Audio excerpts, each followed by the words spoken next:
It's time for high school football, presented by Sarshone Auto Group on Q92 and the Q92 Sports Network. The best Stark County football is heard right here all season long.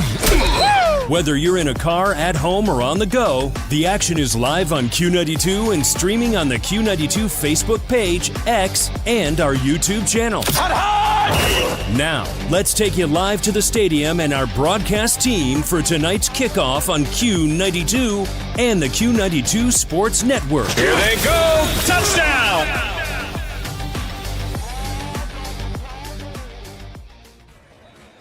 From Memorial Stadium in North Canton, it's time for high school football, presented by the Sarshone Auto Group on Q92. Good evening, I'm Clint Scroggs, joined tonight by Brian Beatty and Ryan Bevere on the sidelines as we get set for a matchup between two teams that won their openers last week. Medina got off to a fast start with a 21-13 win over Stowe.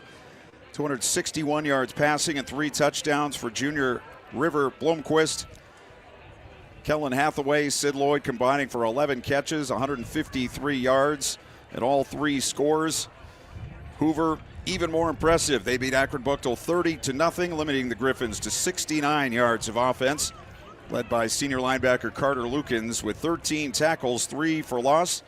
Hoover was up 16-0 at the half. They scored 2 quick ones in the third quarter and had a running clock the rest of the way.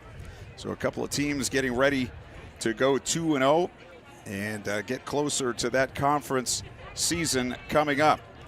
North Canton Hoover hosting Medina tonight. It's a score 7 night of high school football here on Q92, and lots of other games to tell you about. You'll be hearing about those in a moment. Louisville is at Alliance on AM 1310. WDPN will also have New Philadelphia at West Branch, Jackson at Fitch, CVCA at Canton South, St. Vincent, St. Mary against Perry, and Lake and Boardman. That's all coming up tonight on Q92 Sports.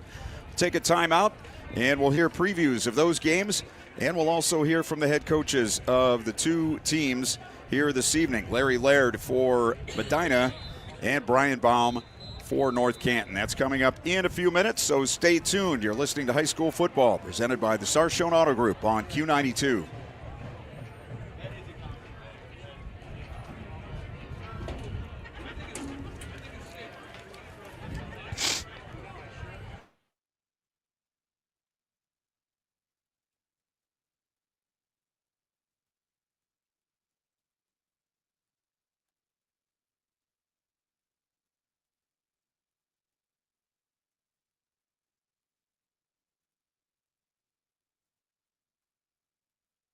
Rushed 3 times for 53 yards.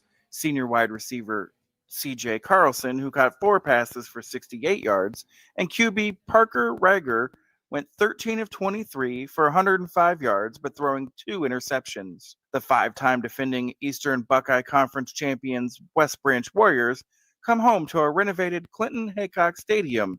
The Warriors look to bounce back from a tough Week 1 loss, 21-26 to Canfield Cardinals. West Branch was led by junior quarterback Grady Hartz, 25 of 50, 280 yards, 2 TDs, and 44 rushing yards. Senior wide receiver Jeremiah Thomas had 44 yards, 1 touchdown, and 1 passing touchdown. Senior wide receiver Gavin Gregory had 5 receptions for 85 yards and 2 touchdowns. The matchup is set, and both teams are hungry for a win. New Philadelphia, West Branch, 7 p.m. kickoff on Q92 Sports Network, presented by Sarshone Auto Group. Good evening, everyone. We are on to week 2 of the 2025 Ohio high school football season on the Q92 Sports Network, brought to you by the Sarshone Auto Group. I'm Jay Wilhelm, and I'm here live from Canton South High School inside Breck Bueller Stadium for tonight's matchup between the CVCA Royals and the Canton South Wildcats. This is CVCA's first game of the year, as a scheduling conflict interrupted their original Week 1 matchup. But they are stacked and are chomping at the bit to get going. The Wildcats come in after a dominating Week 1 victory as they defeated Field by a final score of 42-16. A big early season test is going to show us a lot about who this team is. Join myself and my broadcast partner, Mike Voorhees. Pregame starts at 6:30 p.m. with kickoffs scheduled for 7. Live from Canton South, I'm Jay Wilhelm with the Q92 Sports Network. From the daily driver, a heavy hauler, to a high-end auto investment, the Sarshone Auto Group is one of Northeast Ohio's leaders with 6 locations: Sarshone Ford in Alliance and Randolph, Sarshone Chevrolet in Randolph and Garrettsville, Sarshone Chrysler Dodge Jeep Ram in Dalton, and the Sarshone Auto Gallery in North Canton. The Sarshone Auto Group. Find out more at sarshone.com, an official partner of the Cleveland Browns. It's week 2 of the high school football season, and that brings us to Austintown, Ohio, home of the Fitch Falcons, who will be hosting the Jackson Polar Bears tonight right here on the Q92 Sports Network. The Jackson Polar Bears committed tonight's game with a 1-0 record after a 35-13 convincing win over Chardon in Week 1.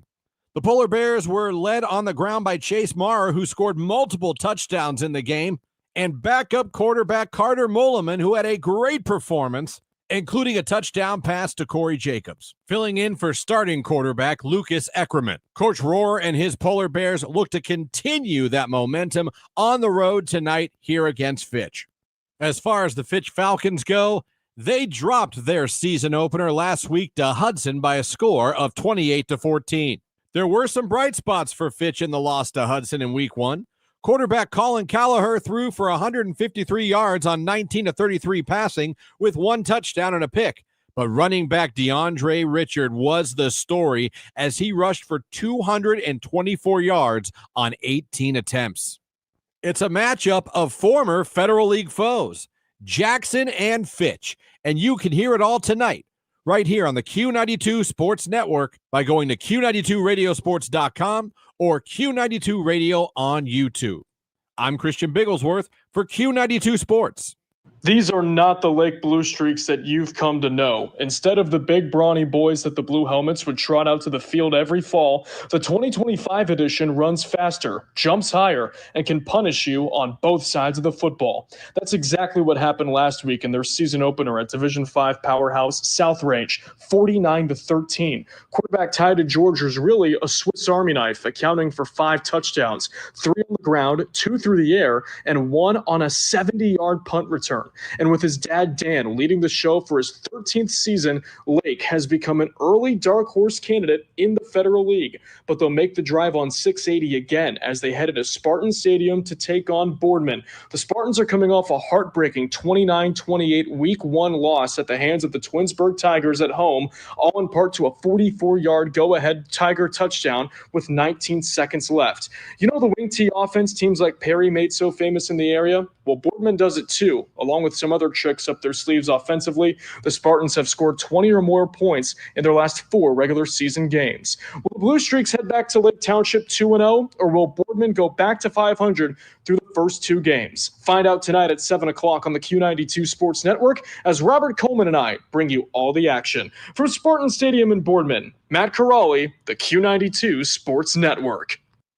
The Q92 Sports Network is your home for the best coverage of high school and Mount Union football and basketball. Be sure you're following us on our social media. Just follow Q92 Sports on Facebook, Instagram, YouTube, X, and Threads. You'll know what games we'll be broadcasting week to week, and we drop photos and videos from all of our high school and Mount Union broadcasts. Be sure to follow Q92 Sports on Facebook, Instagram, YouTube, X, and Threads, and stay connected to the Q92 Sports Network. Here at the University of Mount Union tonight, Larry Karras Stadium should be a good one. The 1-0 Louisville Leopards will tangle with the 1-0 Alliance Aviators. Alliance took the show on the road last weekend. They knocked off Parma Padua. Meanwhile, the Leopards were at home. They took care of New Philadelphia. The Leopards on top there by a score of 24-0. For Louisville, Chris Kappas in his 3rd year as head coach. He is now 6-15 with the Leps. Meanwhile, on the Flyers side, Tim Goodman, his 5th year with the Aviators. He is now 22-21. Kickoff coming up tonight at 7 right here on AM 1310 WDPN. Now, a couple of the young men to watch out for. How about Ravon Hawkins, Alliance running back? He is special.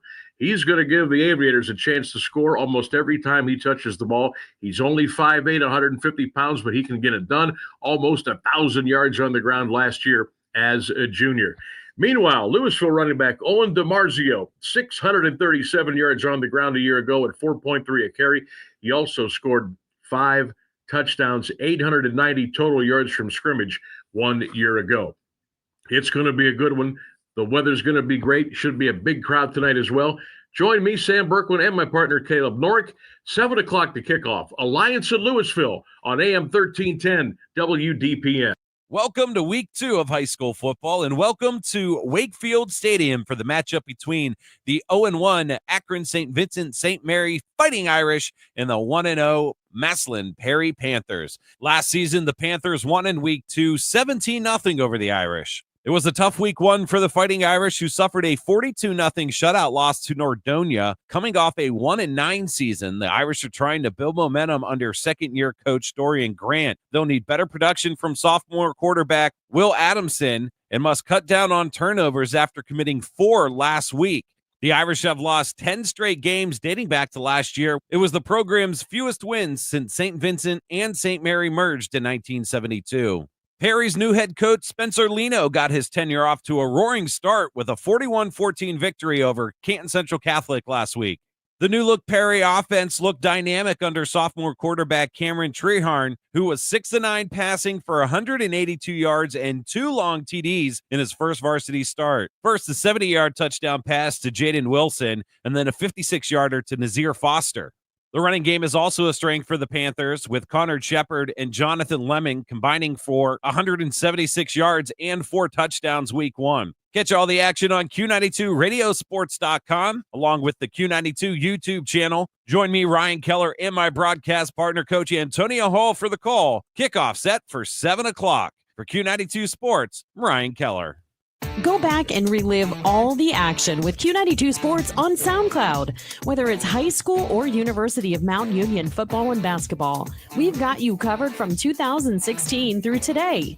Catch every thrilling game and heart-pounding moment anytime you want. Q92 Sports is your go-to for local sports action. Find us on SoundCloud at Q92 Radio, and don't forget to stream all of our games live on Friday night at Q92radiosports.com. Back on Q92 for week 2 of high school football, and we talked to the head coach of the North Canton Hoover Vikings. His name is Brian Baum, and his team coming off a victory on opening week by a score of 30-0 over Akron Buchtel. Coach, what did you think your team did the best last week? And we were very focused from the beginning. Like I said, I was proud of the defensive effort all night. But the focus in the locker room, that led us to good drives. We did have a couple turnovers early, fumbles. We got to obviously clean that up. Can't have those, but we were driving the ball deep in their territory. We were able to do that. Our defense was able to hold them down there. We came at halftime with a 16-0 lead, and then finished it off quickly in the third quarter, getting running clock, and it was over pretty quickly after that. 69 yards of offense for Buchtel. Was there anything specific that you were able to do or concentrate on in that game? Yeah, we were to get some shots on the quarter. They have a young quarterback. We were to get some shots on him, get to him a little bit. That really helped because they have really good athletes on the outside, and we just didn't want to get the ball up into their hands because that's a tough matchup for anybody. And yes, we were able to get pressure. Defensive, like I said, we just flew around. We did a really good job with that, getting 11 halves of the football. 160 yards passing and 120 on the ground. Is that kind of the way you would like to see it go? Does it depend on how the game's going, or do you want to keep it balanced? No, I do like a balance, but it absolutely depends on how the game's going, what we need to do, and we got to take advantage of the opportunity there. It's what's fun having a balanced attack is you're able to do multiple things. You're not just trying to force your will, and you're taking what they give you. Well, you got a nice game from your quarterback last week, 156 yards, 10 of 14, a touchdown. He credited in the newspaper this week his new quarterback coach. Can you talk about that relationship and if you've seen that same improvement? Yeah, they did a good job working all season. The biggest thing for John was just he's been a receiver prior to this, and he was able to spend the whole all season prepping for quarterback. And, he did a good job with that. And I'm always proud when guys are able to do that and continue to just get better. And he's got to continue to grow as a quarterback, and he does that well, a pretty good quarterback by the end of the year. taking on Medina this week. And I don't know how familiar you are with this team or this iteration of the team in any case, but they're coming off a disappointing season last year, but got a win last week. What do you see when you watch them on film? They have a really athletic quarterback. He can run, he can throw. They have some size, a little bit of speed at the receivers. And the offensive attack is unusual. It's a 5 wide, but they do the 4x1. They're doing all kinds of different things out of it. So you've really, they're just looking for mismatches or holes in the defense. You've really got to vary what you're doing and make sure your guys are prepped. And we just can't make any undisciplined mistakes in the secondary, or it's a quick score for them. So we got to make sure our eyes are disciplined and that our feet are going exactly where we need them to go. Talking to a coach last week who was talking and kind of marveling about all the different things you might have to face in a season, whether it be a running team, a wing T team, and this week a 5 wide team. How do you go week to week and make sure you have covered what you need to cover? Yeah, you have to be ready, and you have to have multiple. A lot of people try to get their base to be able to go against multiple things. That's kind of hard to do. But we have a pretty versatile defense, and a lot of it's the players that we have out there that can allow us to do different things. But you've got to be able to stop the run, especially in a federal league. I mean, you've got to be able to stop the run. But you get these 5 wide attacks like this, they're coming in and hucking, chucking all over the place, and you got to be ready for that. And like I said, I think our guys are, but we've got to be disciplined. Right, that's Brian Baum. He's the head coach of the North Canton Hoover Vikings. They take on Medina this week. Coach, good luck, and thanks for your time. Thank you, Clint. Hear Mount Union football presented by Taylor Key of Alliance all season long on AM 1310 WDPN and streaming online at Q92radiosports.com. Touchdown, Mount Union. Hear the 13-time Division III national champion Purple Raiders as they fight all season long to win another OAC Conference championship and make a run for that 14th national title. Don't miss any of the action on the home of Purple Raider football. AM 1310 WDPN. Touchdown, Mount Union. Here on Q92, getting ready for week 2 of the 2025 high school football season. We have Hoover and Medina tonight from North Canton. Medina Bees coming in at 1-0 after a victory over Stowe Monroe Falls last week. Their head coach is Larry Laird. And Coach, thanks for joining us this week. Kind of let us figure out what happened last week against Stowe Monroe Falls when you got that opening win. Oh, thank you for having me, first of all. I thought we did a really good job controlling the football last week, not turning the ball over. We preach what we call FIPS, fumbles, interceptions, penalties. And you win those battles, you're going to win the game, 80% of the time. What we struggled with was scoring in the red zone and not shooting ourselves in the foot. Every time we would get inside the 30, we just shoot ourselves in the foot with a untimely penalty. And we've got to clean those things up. Well, you come out, as I've been told, with multiple wide receivers and throw the ball a good bit. Are you throwing the ball down the field? Is that a ball control offense? What's your philosophy there?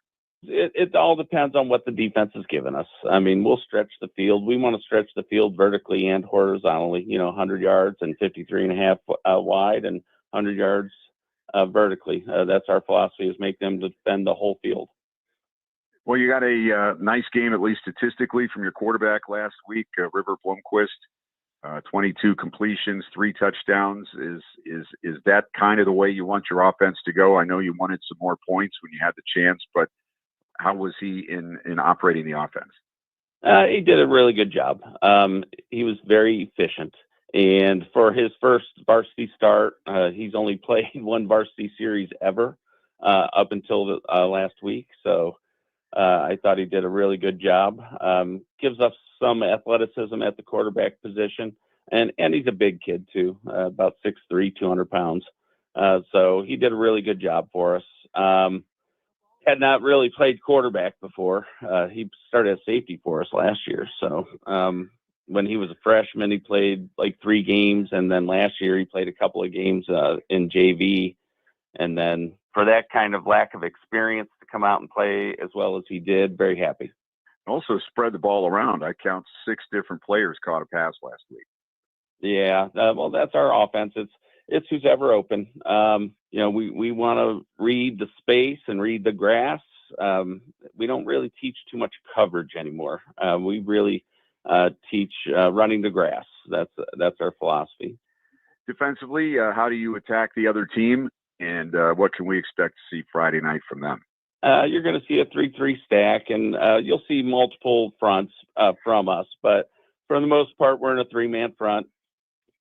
We've got some guys that will get after you.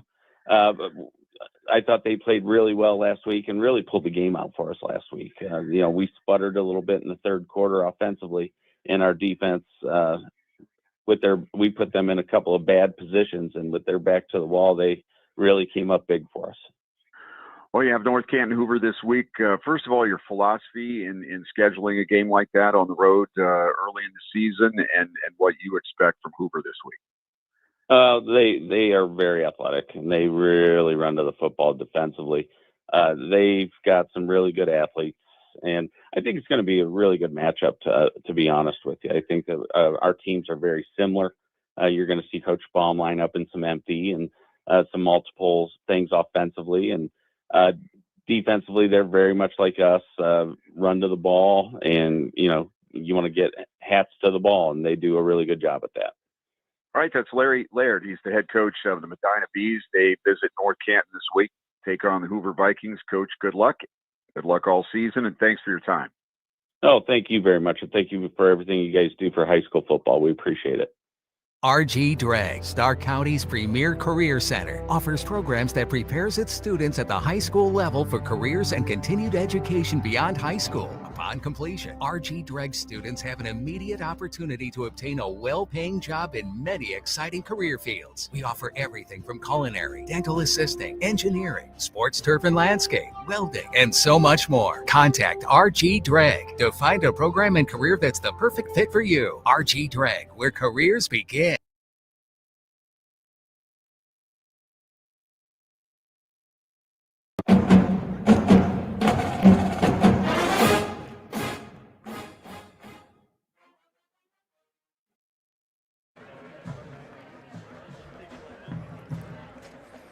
I don't know if we're getting an ad.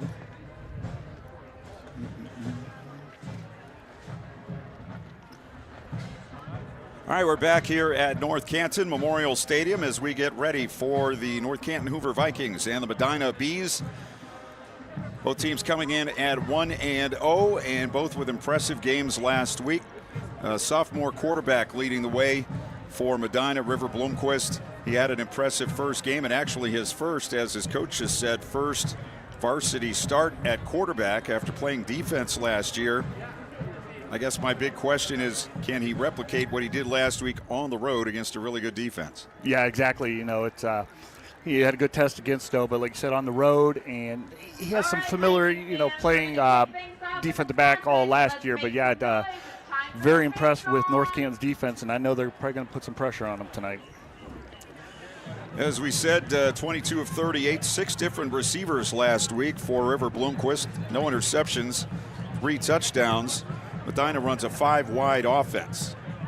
Brian Baum saying a lot of times it's 4 on one side and 1 on the other.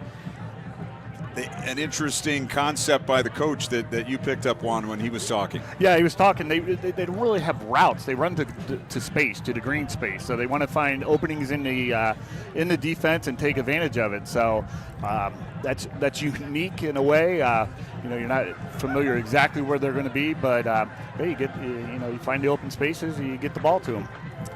Senior linebacker Jack Flesher led the way with 12 tackles, 4 for loss, 2 sacks. As they took care of things for the most part, though their coach was saying they got in the red zone a few times and shot themselves in the foot. Penalties, turnovers, things that every coach wants to avoid, but he's got an acronym for it. But last week they struggled with that a little bit. They scored just enough to win. Yeah, week one, new quarterback. It's those are the things you want to work out. That's what you want to come in tonight, and you preached all week. Work on those, and get in the red zone tonight and finish the plays, and that's going to be a big part of this game. Hoover won over Akron Buchtel last week, 30-0. They held the Griffins to 69 yards of offense. They were up 16-0 at the half. They got 2 quick scores in the third, bring a running clock. Senior quarterback John Collins, 10 of 14, 156 yards, 1 touchdown, 1 pick, 8 different receivers. Senior Jack Andes, 5 catches, 64 yards and a score. The running backs Michael Lamline and Gio Bianchi combined for 92 yards on 16 carries and 2 touchdowns. Defensively, they got 13 tackles, 3 for loss from senior linebacker Carter Lukens. It's a pretty experienced team, as we say, coming back with the senior quarterback. And I would think would have a little bit of an edge just because of that tonight. Let's see if we can send it down to the field for the national anthem.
So you're saying the North Canton Hoover Vikings, led by their senior quarterback, John Collins, and maybe that's going to give them an advantage here this week as far as experience, especially on offense. They have a number of playmakers that we've seen, come up through the program over the last couple of years, and could make the difference tonight if they play a clean game.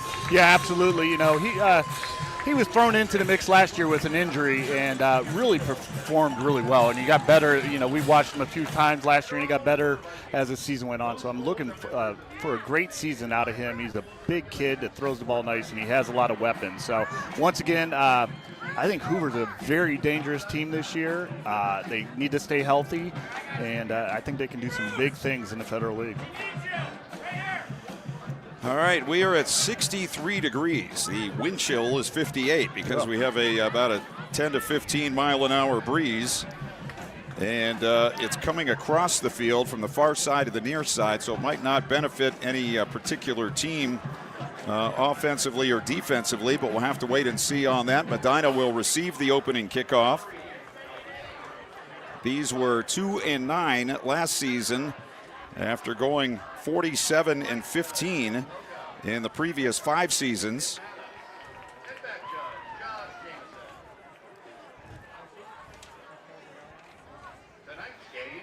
We have Sid Lloyd back deep to receive this kickoff, which will come from David Wadley. Nope, actually will come from Joey Radinger will kick off. Wadley does the place kicking, and the ball is on the way. Coming back to the 10, to the 15, and short of the 20-yard line. A tackle is made. Carter Lucan's one of those there for the Hoover Vikings, and so Medina will start 1st and 10 inside their 20-yard line at the 19. They are in the white uniforms, green numbers, letters, and trim, and gold as well. White helmets, white face mask. Hoover in the traditional home black with the white numbers trimmed in orange, and the orange helmets with the black face masks. 1st down and 10. River Blomquist on 1st down, rolling to his right, and he's going to be forced out of bounds around the 24-yard line. That's about a 5-yard pickup. Yeah, it just broke contain there, and sometimes the quarterback just wants to get hit early and get into the game. So it looked like that was kind of, didn't really look to pass, just tried to make the contact and get the shoulder pads ready to play now. Good size, 6'3" and 200. He's a lefty, and he brings 3 to the near side, 2 out to the right. Empty backfield, back to throw again.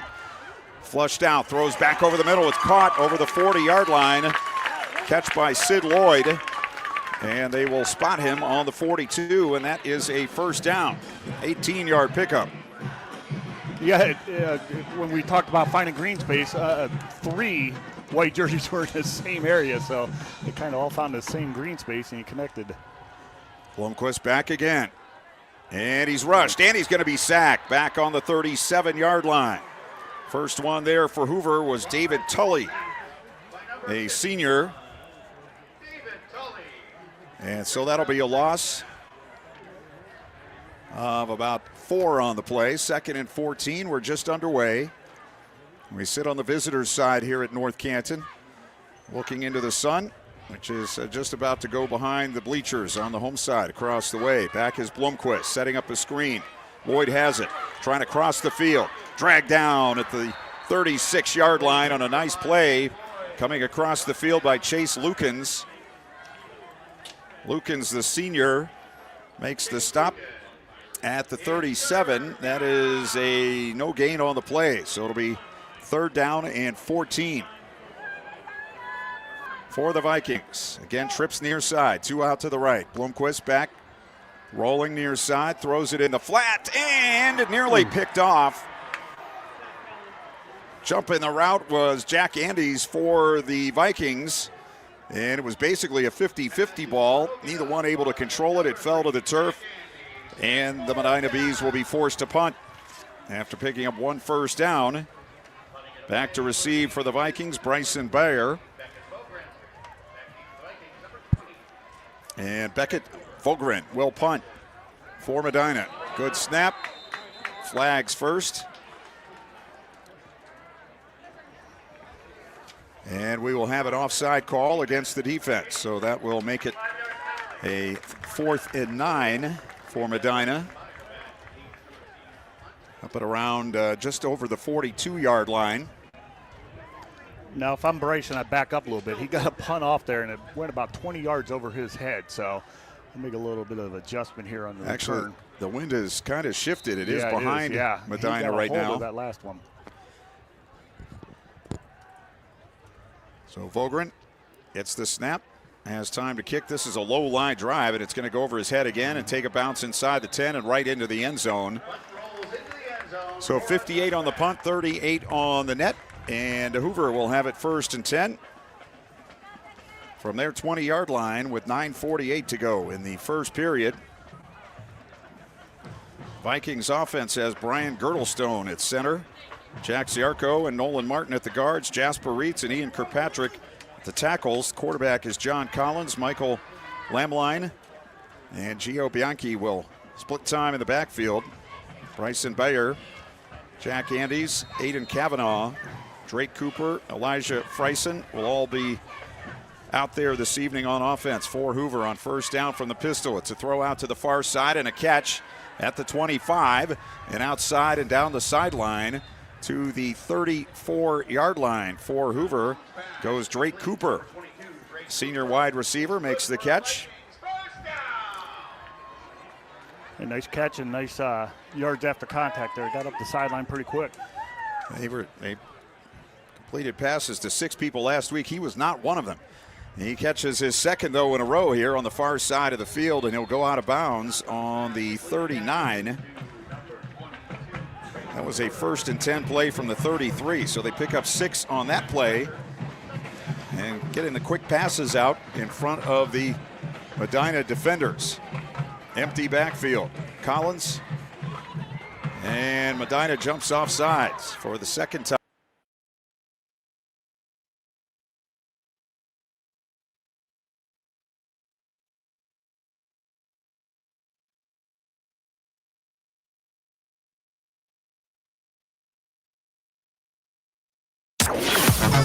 What's trending? Here's what you can find online. Q92radiosports.com is the official website of the Q92 Sports Network. It's also your home for all of our high school and University of Mount Union football and basketball games. It's where you can stream games live. Go to our SoundCloud page to relive games from the past. You can check out our upcoming broadcast schedule, get scores from around the area, and find your local sports news. It's all just a click away at Q92radiosports.com.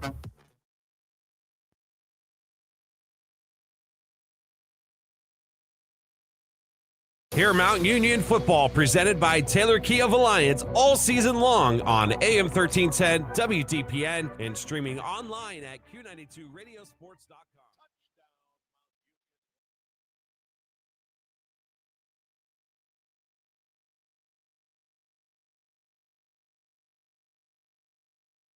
This is high school football presented by Sarshone Auto Group on Q92 and the Q92 Sports Network. Hoover with a first down at the Medina 37-yard line. The last play was Andy's getting into the secondary and taking it down to the 38. So that's a pickup of about 3. We're at 8 minutes to go in the first quarter. Hoover on the march. They started on their 20. They're now on the Medina 35 with a 2nd and 7. Back to throw. And it's going to be Collins running it up the middle, down to the 26-yard line, and he's going to pick up another first down. Yeah, Collins looked downfield. There's nothing open. He just tucked the ball down, made a couple moves, and got the first down. Nice run. So the Vikings dominating things here offensively early as Collins throws out to the far side and tipped away by a Medina defender. Corday Carey made the play on the far side of the field. It looked like maybe a little bit of miscommunication there. Yeah, the route was a little bit deeper than he thought it was going to be and threw it underneath him, and the defender came up underneath and almost had a pick six there. Last week they had 2 early fumbles on 2 big drives, so they want to take care of the ball here on this first drive and get in the end zone. Collins with Andy's in motion. Back to throw. Screen out to the left side. Caught by Chris Carter. He's inside the 20, inside the 10, inside the 5, and dragging tacklers. He's going to be down at the 1-yard line. That was a strong run by Chris Carter, the junior, who took tacklers for about 10 yards downfield. They'll spot it just inside the 1-yard line. Yeah, just a quick slip out to the left, and he did the rest of the work. And I've been impressed how strong their receivers are. Stack eye, and it's a sneak, and it's a touchdown. Collins takes it himself right up the middle. And an impressive opening drive for the North Canton Hoover Vikings as they go 80 yards to take the lead. Yeah, there was nothing, just good, hard-nosed football there. And they're coming out in this muddle. When I coached against Hoover, this would take a half hour every practice to go over this. It's just something, they never use it, but it's just something you have to go over every practice. So that's why they're coming out in this muddle. Extra point attempt being tried by David Wadley, and he puts it up, and good. Timeout, 7:05 to go in the first quarter. It's Hoover 7 and Medina nothing. You're listening to High School Football presented by the Sarshone Auto Group on Q92 and the Q92 Sports Network. It just The Q92 Sports Take your Network time. is your home for the Yeah, best try to high get school the and Mount scout Union guy. football and basketball.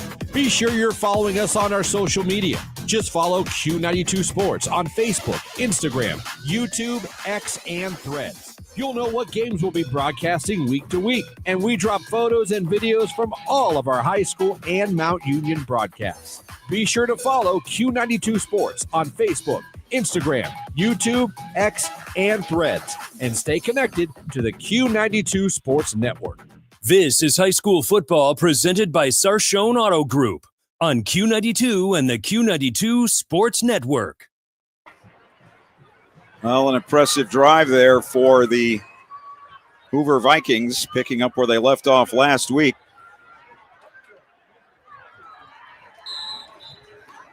They take a 7-0 lead, and on the kickoff, Medina brings it back out to the 21-yard line, and it'll be 1st and 10.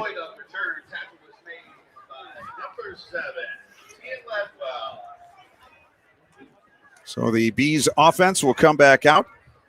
They picked up 1 first down the first time they had the ball and then had to punt it away. They send 3 receivers to the far side of the field, 2 to the near side. Empty backfield with quarterback River Blomquist, Jr. Looking to the near side for the play.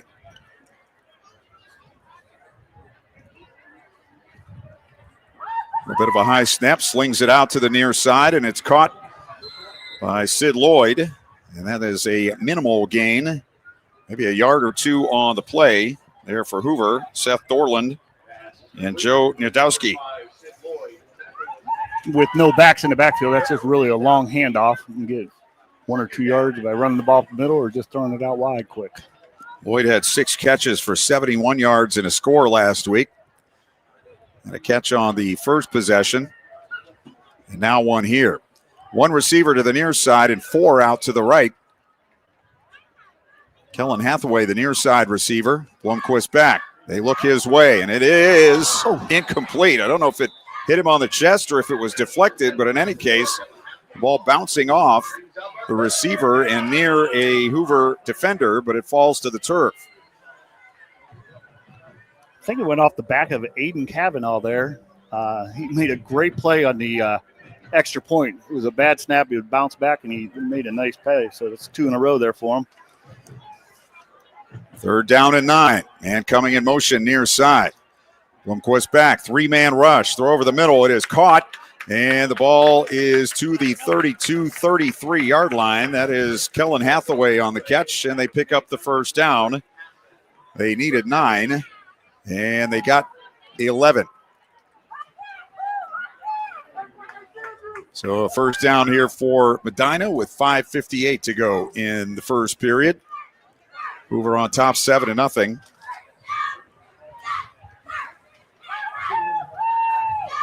CVCA upon Kansas South 6-0 in the first. Back to throw. Blomquist going to go deep near side for Hathaway, and it's overthrown.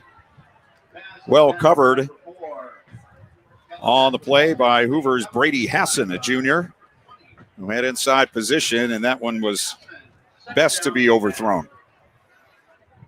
CVCA now with a 14-0 lead. They ran a fumble back for scores, so they're halfway through the first quarter. Yeah, the Royals are up 2 scores. Here is a run up the middle by the quarterback. Blomquist takes it across the 35. Wrapped up and dropped by Carter Lukens for Hoover. That sets up a 3rd down and about 4, maybe 5 yards to go.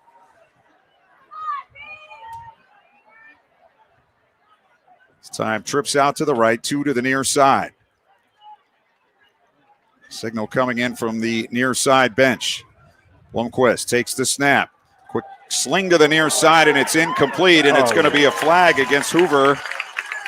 Pass intended for Sid Lloyd, and a bit of an early hit there by the defensive back. I think they're going to get Carson Morris on the play, but a penalty against Hoover will give a 1st down to the Medina Bees. Yeah, that was a close one there. I know there's no such thing as uncatchable, but that ball was way out. Side there. Thought maybe it was already by him by the time the contact happened. Maslin up on Glen Oak 7-0 in the first. Perry leads St. V 7-0. Fairless over Waynedale 7-0. Northwest 7, Marlington 0 as Blomquist back. Rush from behind, looking for somewhere to run. Gets it to the 45 of Hoover. It'll give him maybe a yard on the play. So the coverage was there downfield. He had to pull the ball down. Actually, no gain on the play, so we'll call it second and between 9 and 10 yards to go. 4.5 minutes to go in the first. Blomquist having to fix the shoe. Now he's ready to go. They go right to the line of scrimmage. Back to throw. Quick one over the middle. It's caught inside the 40. Caught by Caleb Sherman, who caught a couple of passes last week. 3 actually for 21 yards, and he sets up his team on the 40-yard line with a 3rd and 3. It's time to go with 1 out to the right, 4 to the near side, the wide side of the field. Blomquist again with the empty backfield, no tight end in the formation, and a throw to the near side. It's caught, and he turns it up and gets close to a first down at the 34-yard line. That is Kellen Hathaway, 6'5", 200, and a senior. We have a flag down, however. A holding call against Medina. They have to block for such a short time. You wouldn't think they would need to hold. I don't know how they found that holding call, but that's a big play. They had the same thing happen the first drive. They got behind the chains, and they slow drive, and then they get behind the chains and shoot themselves in the foot. So now it's 3rd and 13 back on the Hoover 49. Blomquist standing on his 45. Again, 4 wide to the near side, 1 out to the right. They look to the near side for the play. Back to throw. Blomquist looking, bouncing around. Now he's rushed and he's going to go down. He got back to the line of scrimmage. Looked like he had a receiver open on the near side of the field, but no throw. And not a sack, but it will set up a 4th and 13 for Medina on the Hoover 49. And with some discussion about whether they might go for it, but going to go ahead and kick with Beckett Vogren getting ready to kick it. They lost one of their offensive linemen for the season last week with a torn biceps. Here's the punt by Vogren to the far side of the field. 1 man back, ball bounces inside the 15 and again will bounce into the end zone. So with 2:55 to go in the first quarter, Hoover on top 7-0.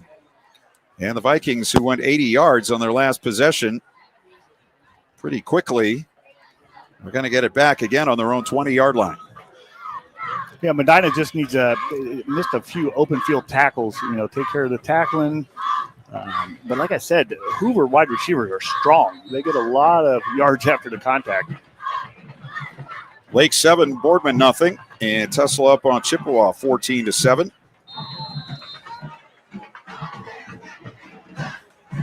John Collins in the pistol, hands it off around left end, a tackle for loss, and a flag is down. The handoff went to Michael Lamline, a junior. Let's check the flag that came from way back in the secondary. Yeah, Medina had too many guys on the field there. Didn't get the one off.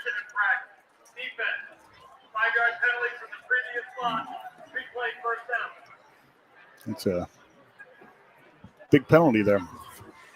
Yeah, it's been Medina that's made the mistakes so far. They had the negative play on their first possession. They had the holding penalty on the last one, and now this. And also, we've had a penalty on the previous Hoover possession. So it'll be 1st down and 5 on the 25. Empty backfield. Collins back, looks left, looks right. And he's going to run up the middle, and he's going to go down. Might have gotten a few inches on the play. First one there, Cliff Nicholson. And it will be 2nd down and 5 for the Vikings. 2:20 to go in the first quarter. Hoover up 7-0. They send Two receivers to each side. They're still trying to get lined up. Plenty of time on the play clock. Lemline in motion out of the backfield. Collins back, looking left. Forced out of the pocket. Heaves it down the far sideline and out of bounds. Closest receiver was Bryson Byer. Pass was overthrown. And that time they got pressure again on Collins, who had somebody wrapped around his leg when he let go of that one. Yeah, small plays like that, that's an impressive play by Collins. He could have took the sack there, lost 10 yards, but instead he threw that ball 25 yards down the field out of bounds. That was a good play for a senior. He takes it again. Back in the pocket. Throwing down the middle. Has got a man. Andes across the 45, 50. Yeah. Breaks the tackle, and he's going to go all the way. Jack Andes with the touchdown. And the Vikings extend their lead. He had one last week. And a big play score for the Hoover Vikings. Once again, yard after contact. It was a nice pitch and catch. It could have had about a 15, 20-yard gain. Instead of wrapping, Medina just bumps him, and he keeps on his feet and speed the rest of the way down. Extra point coming from David Wadley. Kavanaugh holding.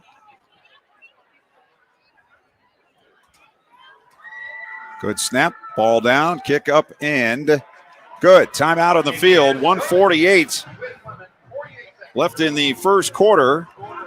And it's Hoover 14, Medina nothing. You're listening to High School Football, presented by the Sarshone Auto Group on Q92 and the Q92 Sports Network.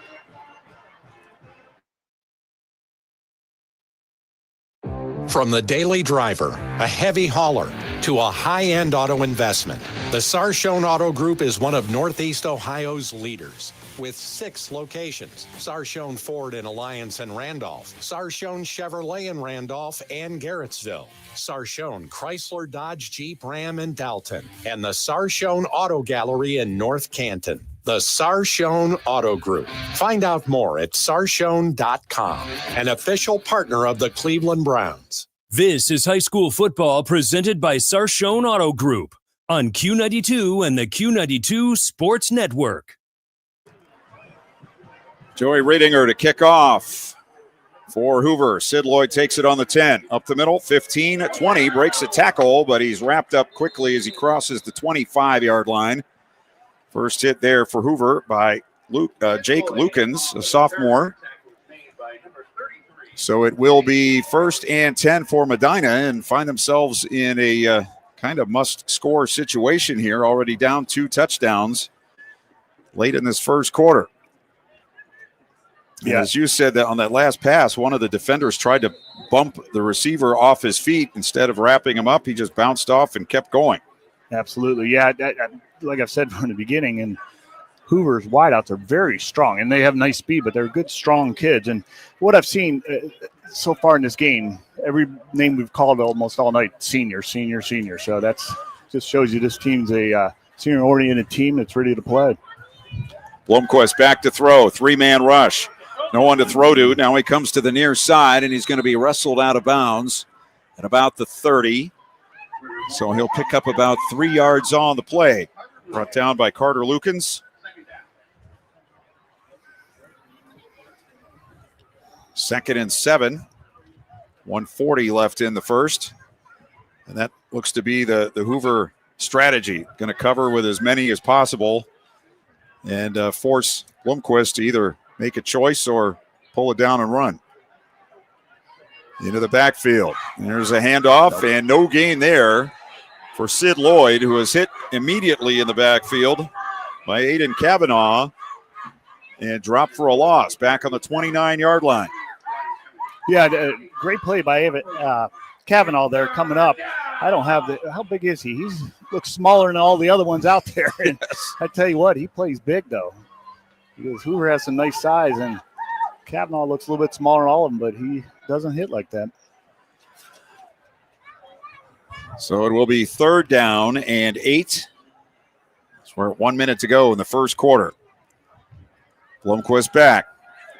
This time they rush 4, and he's hit as he throws, and he tried to get it out to his crossing receiver, Caleb Sherman, but the hit came just as the ball was being thrown, and it came up short. So it'll be 4th down once again for Medina. I think with this young quarterback, what Medina's doing, and all Hoover has to do is just kind of bait him on defense. They're getting set up. Coaches are trying to look over the defense, and they're giving him a route to look at. He looks at one route. If it's not there, he's going to take the ball and run. Pressure on the punt, and he missed the ball. He basically missed the ball. It's picked up by Hoover, and it's going to be a touchdown. Aiden Kish picks it up and runs it in for the Vikings. Pressure was coming on Vogren, and he tried to step to the right, swung the foot, and barely got a piece of that football, and it rolled right into the hands of Aiden Kish. Deja vu from last week. We got a punt block there. We had some field goals blocked, but yeah, just another miss assignment up front. You got to know who you're trying to. They should never get a ball blocked up the front. You got to have your assignment. Someone absolutely missed their assignment there.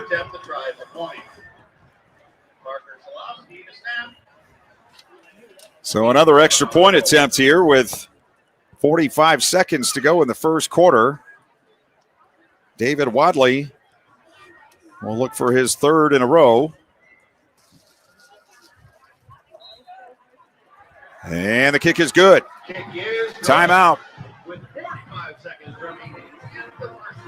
Just a few moments before the end of the first quarter. We'll keep it here with 45 seconds, and Hoover already on top, 21-0 over Medina.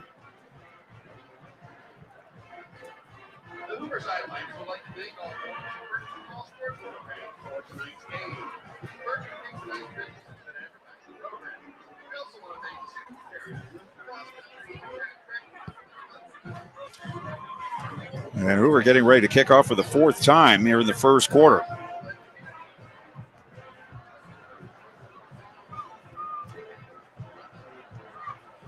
End of 1, Lake 7, Boardman nothing. West Branch and New Philadelphia scoreless at the end of the first. Fitch 13, Jackson 3, CVCA 21, Canton South nothing.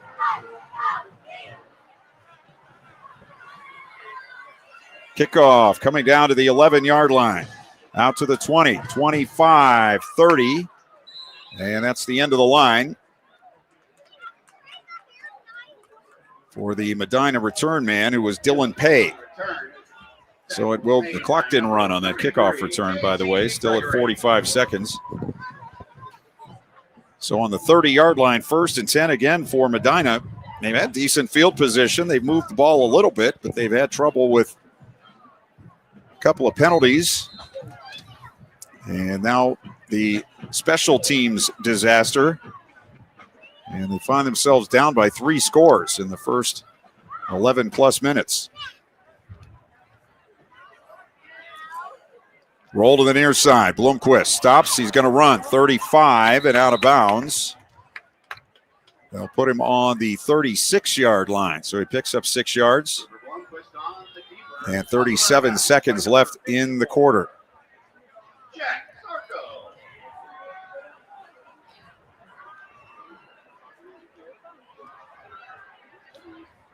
Three out to the right, 2 to the near side. Blomquist back. Again, the 3-man rush. Looking for somewhere to go with the ball. Still looking. He's rushed. He's going to flip it near side, and he overthrows it. He had a man cutting to the sideline, Jaden Taglicod. He had 4 catches last week for Medina, and that actually could have broken out into something, but the pass was overthrown. Yeah, he was looking over to the right. They made Hoover had a great play on kind of a 10-yard pick play. Hoover did a great job switching it, staying on it. That was his first look, and after that, it's more of a scramble drill and just missed him.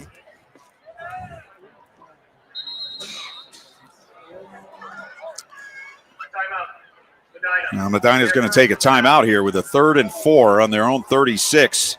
Down 21-0. They want to see if they can get something here, at least move the chains before the end of the quarter with the wind at their back.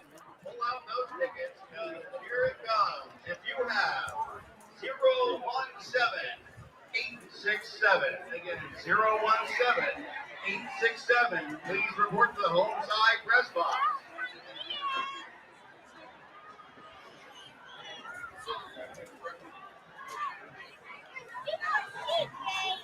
Lake now up on Boardman 14-0 early in the second quarter. As the Blue Streaks looking for another impressive win after beating South Range on the road last week. Yeah, I think they had to call that timeout. I think they had a little miscommunication with the coaches. They called for a punting. They were running out there on third down, and they were trying to sub it back in. So I think that's what. Well, they have three. Well, maybe this is what they wanted to put in. Three men stacked over the left tackle, and they're going to run the quarterback up the middle, and he's going to get the first down across the 40 to the 44-yard line. That's the first time they didn't have at least four wideouts in the game. They had the stack eye, except it was lined up behind the left tackle. All three of those guys were lead blockers, basically. Yeah, that was definitely a switch up. They went in their back pocket for that play. Big first down there near the end of the quarter. 12 seconds left in the quarter. Bloomquist sends a man into the backfield. They'll hand it to him, and that is Sid Lloyd. And he's only going to get a yard or two before they push him back, and that'll be the end of the first quarter. So we're at the end of one. And North Canton, the Hoover Vikings up on Medina by a score of 21-0. You're listening to High School Football, presented by the Sarshone Auto Group on Q92 and the Q92 Sports Network.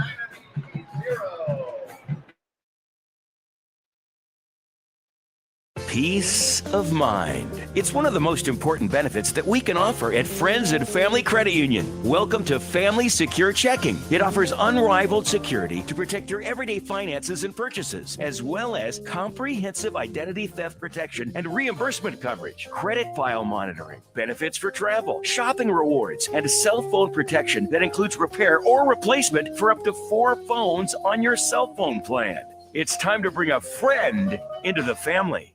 This is high school football presented by Sarshone Auto Group on Q92 and the Q92 Sports Network.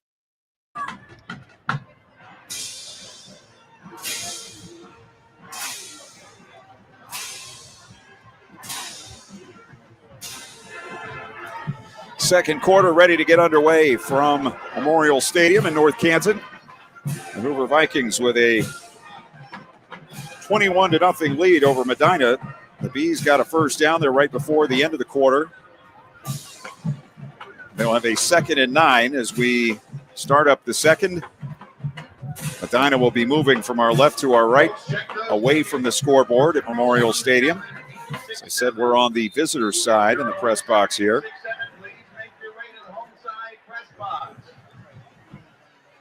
Bees with trips out to the left. 2 to the left, 3 to the near side. And River Bloomquist, the junior quarterback, wants to throw, sets up, steps up, throws it across the middle, and a catch is made over the 45 and out to the 47 by Jaden Taglicod, senior, 5'10 and 170. So it'll be 3rd down and 5 for Medina from their 47-yard line. It's 3rd down.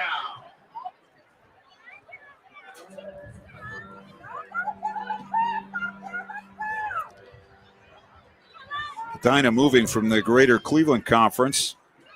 Next year they'll be in the Suburban League. And again, they line up with the 3 behind the left tackle, a handoff, and a hit in the backfield. Big hit by Carter Lukens on the ball carrier who had just gotten the ball, and he had a face full of Carter Lukens. And it's going to be a 4th down on the loss of 3. Yeah, I didn't watch a lot of film on Medina, but I don't know if they ran that last week. They definitely knew they were going to run where they were going, and Lukens filled the gap in a hurry. Beckett Vogren back to punt. He whiffed on the punt last time. This time it's a low-line drive, and they're going to let it bounce inside the 25, and it'll roll dead near the 20-yard line. Turn man, Bryson Byer, tried to come up and get it, but it was too low, so he just let it bounce. Kind of an odd spin on the ball, too. Probably a smart play by him. I always want the fielder to field that ball so it doesn't take a bad bounce and give up a lot of yards, but they got lucky there. But yeah, it was kind of an odd spin to it. 36 yards on the punt, no return, and Hoover down with the football. Working from our right to our left with a 21-0 lead in the second quarter. John Collins, an impressive Hoover offense, taking the field again. 4 wide, 2 each way. Running back goes up the middle, and he lost the football. It's out, still being fought for. And Medina has it. Medina comes out with it. I think it was Donovan Delat who came out with the football. In any case, the ball carrier got hit right across the midsection. The ball squirted loose, and Medina recovers on the Hoover 16-yard line. So a huge break for the Bees, and let's see if they can convert. Yeah, that was Gio on the run there. He had 2 big fumbles last week in 2 drives early, and then he kind of took care of the ball the rest of the game. But that's something you gotta be able to protect that ball, or you're gonna have to find someone else who can run it, unfortunately. 2 to the left, 3 to the near side. Blomquist in the pistol, takes the snap, throws a lateral pass to the near side. It's in a throw to the end zone, and it's a touchdown. Caleb Sherman to Jaden Taglicod, and it's a touchdown for Medina. The trickeration. Yes. Went a couple pages into the playbook so far in the first half, and that was wide open, a double pass.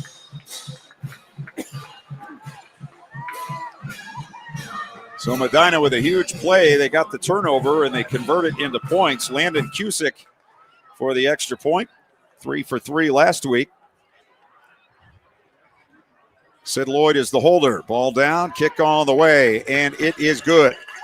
Timeout with 10:20 to go in the first half. It's now Hoover 21, Medina 7. You're listening to High School Football, presented by the Sarshone Auto Group on Q92 and the Q92 Sports Network.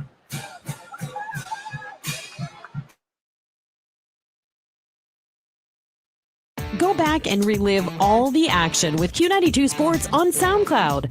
Whether it's high school or University of Mount Union football and basketball, we've got you covered from 2016 through today. Catch every thrilling game and heart-pounding moment anytime you want. Q92 Sports is your go-to for local sports action. Find us on SoundCloud at Q92 Radio, and don't forget to stream all of our games live on Friday night at Q92Radiosports.com. This is high school football presented by Sarshone Auto Group on Q92 and the Q92 Sports Network. Vikings, number 3, Jack Andrews, and number 23, Bryson Fire. The Medina Battling Bees really needed that last 2-play sequence. They forced a fumble, recovered it on the 16 and on the first play. River Blomquist threw it out to Caleb Sherman, and Sherman threw it into the end zone for a touchdown. And Medina trailing now 21-7. Bouncing kick down the middle of the field, picked up on the 20. Straight up the middle is Andes to the 22-yard line. And a nice hit there by Medina's Jack Fletcher, who was their leading tackler last week. A couple of players tangled up out around the 41-yard line. They are untangled, and we're ready to go with the Hoover possession. As you said, Bianchi with the fumble last time. He carried 7 times for 31 yards last week. Lamline, 9 for 60. Collins, 10 for 29. So they ran just enough. But this time they come out in an empty backfield. Collins, the trips near side, 2 out to the right. So looking like the other team, he fumbles the snap, picks it up. He's going to run, and he gets out to the 34-yard line. Play a little disrupted by the drop snap. Fortunate the ball just bounced right back up to him. But Collins is going to pick up it's probably about 3 on the play. Probably a short route there. He dropped it. Timing was off, so just get what you can. Handoff up the middle. Lamline across the 40. Cutting back and takes it out to the 43-yard line. And he will have a Hoover first down. So 9 yards on the pickup. 2 hands on the ball. Nice run.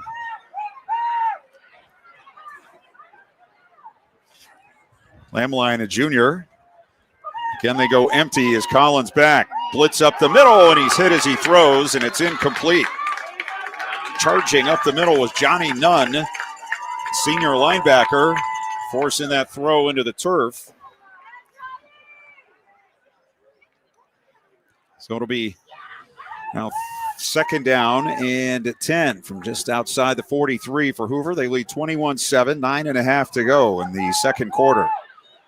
Press with Collins that last play. Once again, just getting rid of the ball, not taking the sack, not getting the 10-yard loss.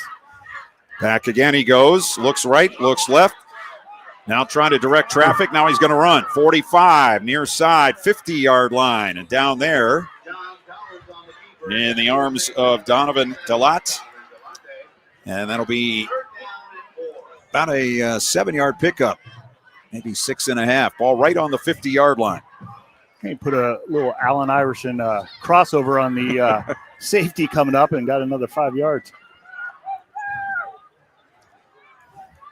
Trips to the right, one to the near side. And it's a handoff up the middle and close to a first down. That's Lamline. He spotted just outside the 46-yard line. And let's see, they're going to eyeball it. And they're going to bring in the chain. So we have 8:36 left in the first half. Hoover with a 21-7 lead. And they're going to measure for this first down. Ball between the Medina 46 and 47-yard line. Once again, it's our second stadium. Doesn't have the yellow lines out there. Yeah, I just can't see them. Stretch the chains out, and it is a first down. Hoover with a little gamemanship with the Jeopardy theme song in the background there. That was interesting. So the ball just outside the 46. Louisville leading Alliance 14-7 late in the second quarter. Minerva 7, Crestwood nothing in the second. Perry up on St. V 16-0. Mogador 14, Central Catholic 7. Back to throw. Collins sets up, fires deep down the middle, and broken up and caught. The ball is deflected up in the air and caught by Jack Andes, and it's a touchdown. Michael Kessler got a hand on the ball. I called it broken up, but it came right back down into the hands of Jack Andes, and another score for the Vikings. It's a nice route. They had some two verts coming here to our side and put a nice ball out there. A nice tip by the defender, but once again, that's a big answer by Hoover. David Wadley, who made all 4 of his PATs last week. Again, a low snap, but well fielded and set up, and the kick is good again. That ball basically rolled back to the holder, but it's converted into the extra point, and with 8:23 to go in the first half, it's now Hoover 28, Medina 7. You're listening to High School Football, presented by the Sarshone Auto Group on Q92 and the Q92 Sports Network.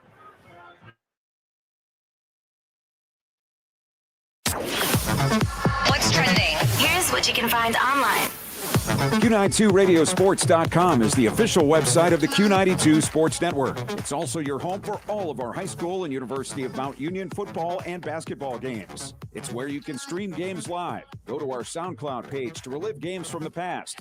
You can check out our upcoming broadcast schedule, get scores from around the area, and find your local sports news. It's all just a click away at Q92radiosports.com. This is high school football presented by Sarshone Auto Group on Q92 and the Q92 Sports Network.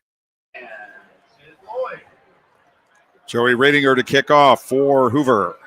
2 back deep, kicking with the wind. He sends it high and deep and into the end zone, about 3 yards deep.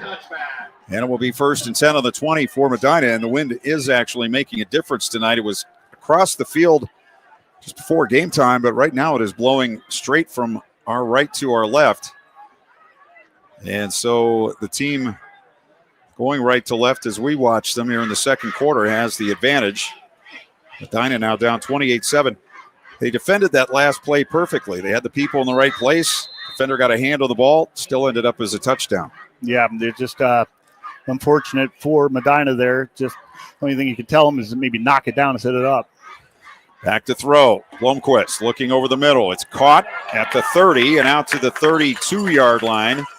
Goes Beckett Vogren, 6'5" and 220. Makes the catch on the slant. And a first down for Medina to the 32 on the 12-yard pickup. Trips to the left side, 2 to the near side. Snap back, steps up, gonna run. 30, 35, stretches it out to the 39-yard line. Tackle by Chase Lukens for the Hoover Vikings at the 39, pickup of 7. Said before the game, this quarterback, Blomquist, made his first start last week. As a junior, played defense last year. He's looked pretty solid. They'll hand it off to Lloyd, coming near side on the sweep. He's to the 40 and out of bounds. Looks like he might have another Medina first down. So they'll put him on the 43-yard line, 4-yard pickup. And it will be a first down. Yeah, I think Medina's just trying to keep everything, like I said earlier, just kind of simple for them. They're getting lined up, seeing what Hoover coverage-wise is, and then he takes one look. If that's not there, he's going to scramble. So just try not to make the mental mistakes. Perry up now 23-0 on St. V in the second. Fitch 20, Jackson 3. Blomquist back, throwing down the middle. Lloyd had it, but he got blasted at the 40-yard line. Nope. By Bryson Byer, and a flag comes down. They're going to get a personal foul on Hoover. That's a terrible call. Oh. And now we have another flag. I don't know if somebody said something. That might be an injection. That's a unsportsmanlike. But that was a two-hand shove to the side of the shoulder is what it looked like to me. I was going to comment what a textbook tackle that was. You know, he was not defenseless. He was going for the ball. He came in and used his hands on the shoulder pad, didn't make contact with the head whatsoever, and they throw the flag. That's just not – there's no other way to make a tackle on that play. I mean, that was textbook the way you teach them now. So between the personal foul, which Brian Baum's out on the field on the far side talking to the referee and one of the other officials, and I'm sure he's saying just about the same thing you are. That's unfortunate because, you teach these kids and that's what you want done. And they make the play like they're supposed to. He didn't go low. He didn't take his knees out. It's textbook. That's all there is to it. And I think a lot of times I'd like to ask the official, when they say, well, he shouldn't have done that. I'd like to ask the official, okay, what should he have done? Exactly. What is your prescription for that tackle? Well, Brian Baum states his case. He's had his say, and the officials going back to their positions. Yeah, about the only other way you could make a tackle there if you had flags on him, he pulled the flag. So between the personal foul and the unsportsmanlike, the ball down to the Hoover 27-yard line. So a 1st and 10. Blomquist back. They're going to throw the screen over the middle. Caught by Vogren, turning it upfield and taking it inside the 20 to about the 18-yard line.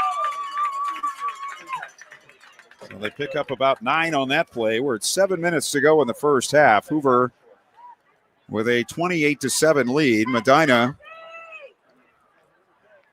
inside the RG Drag red zone. They send Caleb Sherman in motion left. Same formation. This time they want to throw it deep.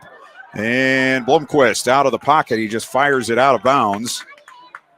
Had a man in his face. That was Carson Dungan, another senior defender for Hoover.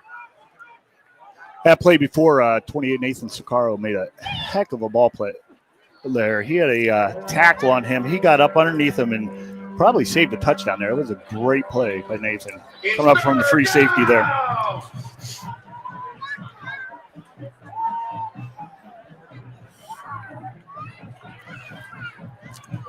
Third down and 1. Tight formation. They go pitch to the right, and Lloyd doesn't get much. He might have gotten enough for the first down. Didn't get much of a spot there. Put him down at about the 17-yard line. And again, I think they're going to bring the chains out. I thought he had another half yard or so. But in any case, they will bring the chains out. Clock stops, 6:24 left in the first half. We'll have halftime news from Jeff Mears. We'll have scores of other games.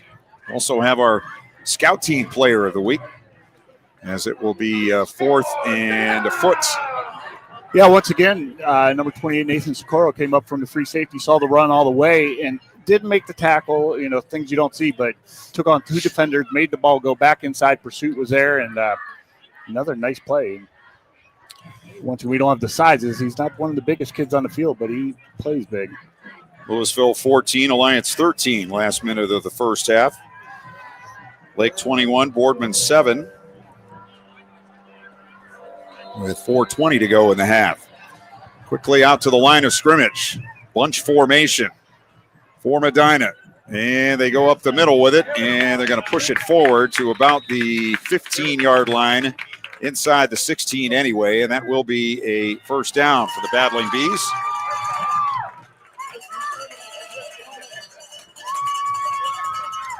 Their logo, the meanest-looking bee this side of the Hayesville Yellow Jackets. First and 10 on the 16. Yeah, they went up under center, and that always worries me when you're at shotgun formation all the game. And it just, you worry about that snap. Do you do it enough? Yeah. To do it in a game, and he's going to do it here. Again. There you go. 2 tight ends, 1 back, wing right, back to throw. Blomquist looking to the near side and overthrows his man. Beckett Vogren was the intended receiver, but the Vikings were not fooled on that play. They had a defender right on the receiver, who was really the only receiver in the pattern. Yeah, once again, it's one route. He's looking. If it's not there, he's going to throw it away. And when he's in the shotgun, he's going to try to scramble a little bit. CVCA up on Canton South at halftime, 35-0. Medina back in the 5 wide, 3 out to the left, 2 to the near side. On 2nd and 10 on the Hoover 15-yard line. They trail 28-7. Blomquist back, looking down the middle. He had his man and he overthrew him. It was Lloyd cutting across from the far side. And he had a little room to roam, but the pass was too tall. Yeah, just put just too much zip on that ball and flew right above him. Lloyd listed at 6'1". These receivers are pretty good size for Medina, but at 6'1", he had no shot at that one.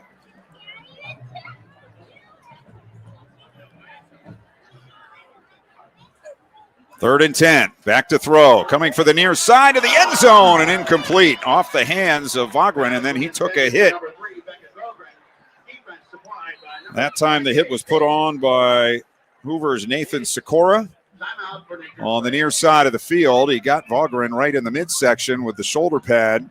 So he was up going for that ball, and Vogren slow to get up. Now he's coming to the near side, actually holding his right arm down to his side. It'll be 4th down and 10. Medina about down 21 points midway through the second quarter.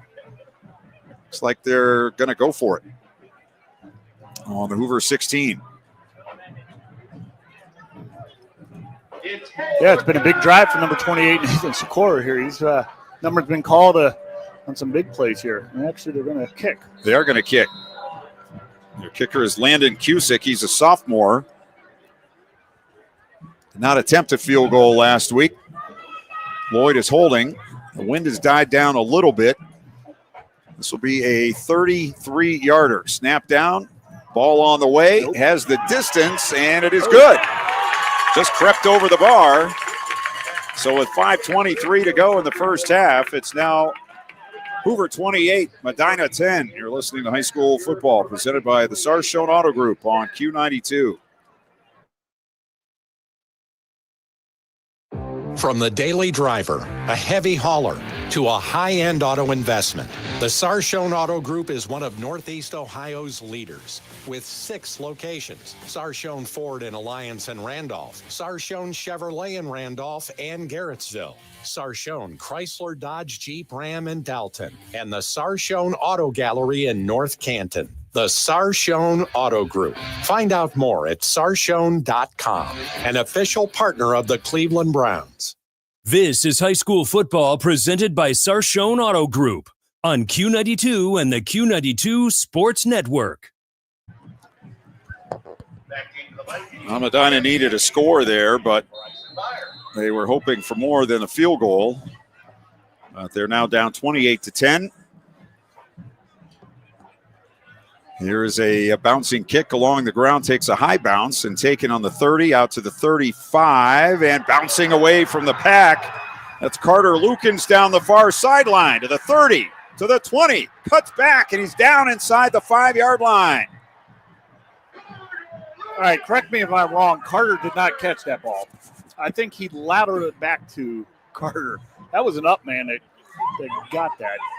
Let's see if they get the replay. Well, in any case, it was supposed to be a kick on the ground, and it took a high bounce, and Hoover ends up, they should have had him back around the 40-yard line. It was a big pile up there, but Lukens popped out the right side and went down the far sideline and took it to the 6. So Hoover in the RG Drake red zone, and then some. They start on the 6-yard line.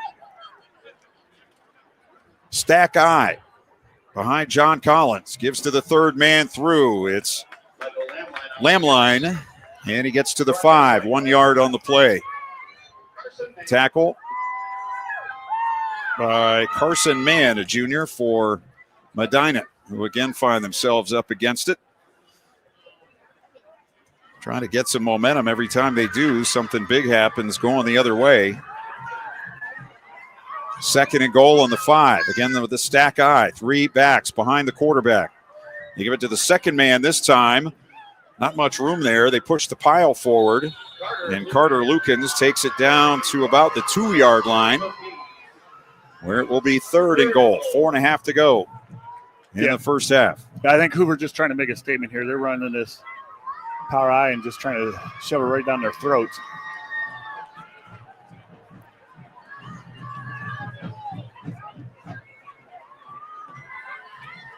They had taken their time to get this play in. And still 10 on the play clock, and they're still in the huddle. See if they wait here and take a timeout. They're not going to have time to get out of here and call a play, so there will be a timeout for Hoover with 3:50 to go in the first half. Vikings 28, Bees 10. Take a break. You're listening to High School Football presented by Sarshone Auto Group on Q92 and the Q92 Sports Network. The Q92 Sports Network is your home for the best coverage of high school and Mount Union football and basketball. Be sure you're following us on our social media. Just follow Q92 Sports on Facebook, Instagram, YouTube, X, and Threads. You'll know what games we'll be broadcasting week to week, and we drop photos and videos from all of our high school and Mount Union broadcasts. Be sure to follow Q92 Sports on Facebook, Instagram, YouTube, X, and Threads, and stay connected to the Q92 Sports Network. This is high school football presented by Sarshone Auto Group on Q92 and the Q92 Sports Network. As we come back to North Canton, Hoover with a 28-10 lead over Medina, and we have 3:50 left in the first half. And the Vikings with a 3rd and goal on the 2-yard line. After the long kick return, they've done it just about every which way here this evening. They've had short passes, long passes, fumbled punt return for a score, and the long kickoff return setting up a very short field. This time they go with the I formation, wing to the right, and it's going to be a snap back and a touchdown up the middle for John Collins. I see a flag. Yeah, I did see a flag go up in the air. They have a face mask at the end of the play.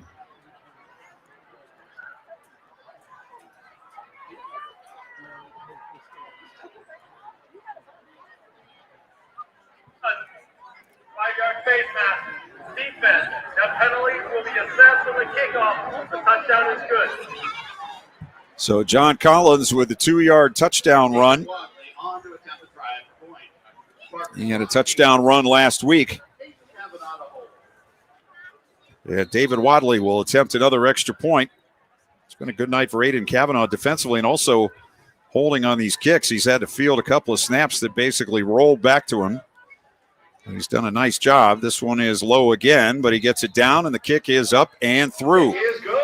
So with 3:45 now to go in the first half, Hoover with a 35-10 lead on Medina. You're listening to High School Football presented by the Sarshone Auto Group on Q92 and Q92 Radio Sports and the Q92 Sports Network. Go back and relive all the action with Q92 Sports on SoundCloud. Whether it's high school or University of Mount Union football and basketball, we've got you covered from 2016 through today. Catch every thrilling game and heart-pounding moment anytime you want. Q92 Sports is your go-to for local sports action. Find us on SoundCloud at Q92 Radio, and don't forget to stream all of our games live on Friday night at Q92Radiosports.com. This is high school football presented by Sarshone Auto Group on Q92 and the Q92 Sports Network. Well, after the face mask penalty on the touchdown run by John Collins, Hoover will kick off from their 45-yard line. Joey Riedinger sends it deep and into the end zone. Kick is through the end zone for a touchback. Fitch up on Jackson 34-3 in the second quarter. I don't think anybody saw that one coming. I didn't anyway. No, I did. Fitch was... They got beat last week by Hudson, am I correct? I think, and came out ready to play. We'll have scores for you at halftime, along with halftime news. Minerva up on Crestwood 13-0 at the half. Mogador 14, Central 7. Fairless up 21-0 on Waynedale. Massillon up 35-3 on Glen Oak. We'll check all the scores at halftime. And next week's schedule. Here's Blomquist wanting to throw. Throws it over the middle. Vagren's got it across the 40. Breaks a tackle. And he's bulldogged down on the 45-yard line. Vagren out to the 45. So a pickup of 25 yards on the catch and run. 3.5 minutes to go before halftime as Blomquist back again. Takes one step back, and he's going to run. And he's out to midfield. 5 yards on the play. Looks like every chance they get, the officials are going to just put the ball down on a line rather than exactly where the player was. 2nd and 5, right in the middle of the field. 4 wide near side, 1 to the left. Blomquist wanting to run again. Now he throws to the far side, and it's caught just as the hit is put on. Nice catch. Under pressure by Kellen Hathaway. Hit put on by Tam Ledwell, I believe, for Hoover on the far side of the field just as the ball arrived, but the receiver held on. It's a first down to the Hoover 38. Blomquist now rolling to the near side. Flips it ahead. Caught at the 30 down to the 28-yard line. Nice catch by Ashton Knowles. Knowles, a sophomore. And that ball was coming in pretty quickly. Made a nice snag. Yeah. Second down and very short. Blomquist takes the snap against the blitz, going to run up the middle, and I don't know if he made it. He didn't get very far. Hoover sent a player up the middle. He did get enough. They'll put him on the 37. 2:20, clock running. First half. Hoover up 35-10. Medina on the Vikings 27-yard line with a 1st and 10. Again, 4 wide to the left, 1 to the near side. Blomquist looking deep near side. Going to go to the end zone, and it's overthrown and incomplete. Good coverage by 29 Carson Morris for the Vikings. That was intended again for Knowles. 2nd and 10. Clock stops with 2:04 to go in the second quarter. Again, it's 4 wide to the left, 1 to the near side. We've got a wildcat situation. It's River Blomquist as the receiver to the near side, and they snap it back to Vogren, and he runs it inside the 15 and down to the 13-yard line. So he picks up 14 yards on the play. As Blomquist was lined up as the receiver to the near side of the field. He's going to come out. He looks like he got banged up. Yeah, you hate to say it. The quarterback goes out and blocks, and he looks like he got a stinger. Can't tell what shoulder it is. I know he's a lefty, but yeah, it looks like he just went out and threw a little contact the wrong way there. Hoover takes a timeout with 1:51 left in the half. We'll keep it here. Medina will have a 1st and 10 on the Vikings' 13-yard line, trailing 35-10.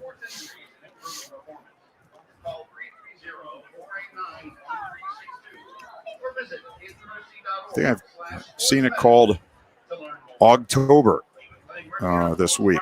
The weather that we've had for the last week of August being in the 60s and low 70s. It's 60 degrees right now. And feeling like October or late September more than the last week of August. Definitely football weather. 4 wide out to the left, 1 to the near side. Blomquist in there at quarterback by himself in the backfield. Back to throw. Looking left, now coming back to the near side with a flag down, throws for the sideline, and it's incomplete, too high for Vogren. And we'll see what the flag is about. You've got a holding on Medina there. Just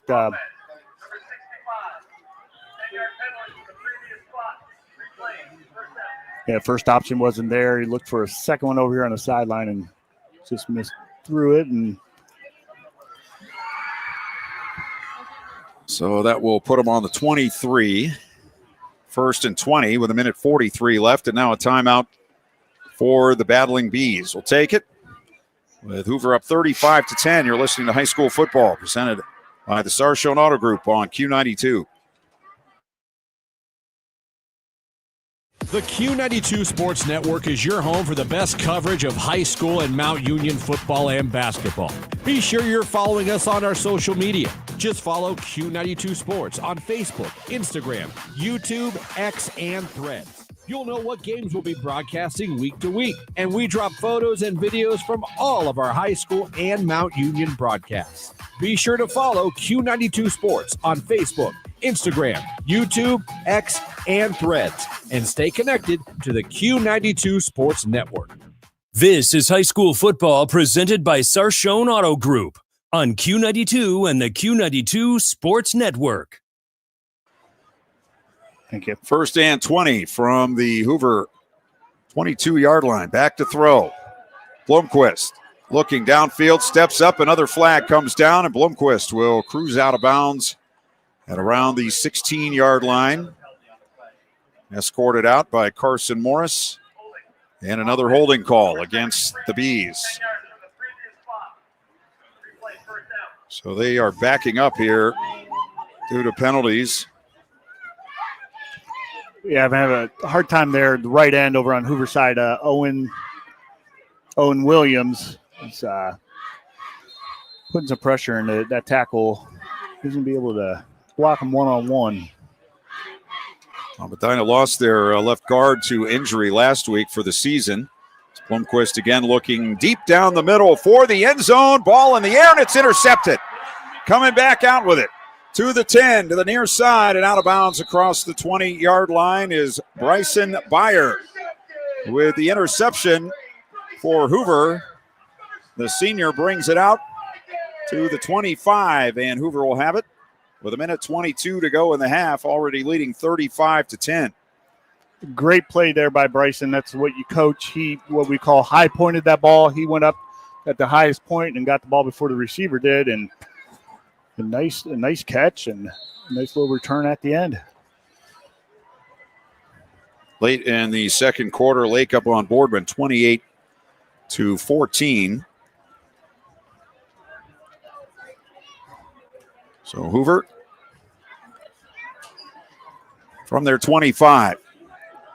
Collins back to throw, and he's going to be sacked inside the 20, back around the 17-yard line. Brought down on the play by Medina's Carson Mann. That's his second big play of the night. So a loss of about 8 on the play. So 2nd and 18, under a minute to go now in the first half. Hoover on top 35-10.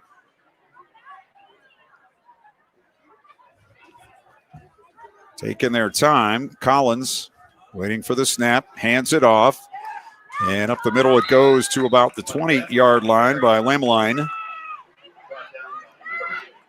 Pickup of about 3, and maybe one more play, and the half will end. Let's see where they stand play clock-wise. Well, they might not have to run another play.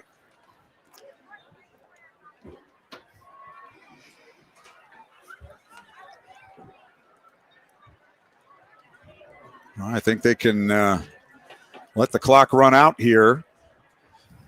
So we're down to 10 on the game clock, and the play clock has been turned off. So that will do it. Teams head to their locker rooms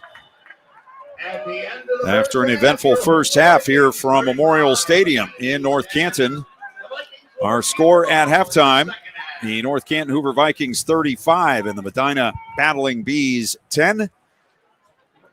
So we'll send it back to the studios. We'll have some halftime news. We'll have scores of other games. Tell you where we'll be next week. And we'll have our Scout Team Player of the Week. That's all coming up at halftime, so stay tuned with Hoover leading Medina at halftime 35-10. You're listening to High School Football presented by the Sarshone Auto Group on Q92 and the Q92 Sports Network.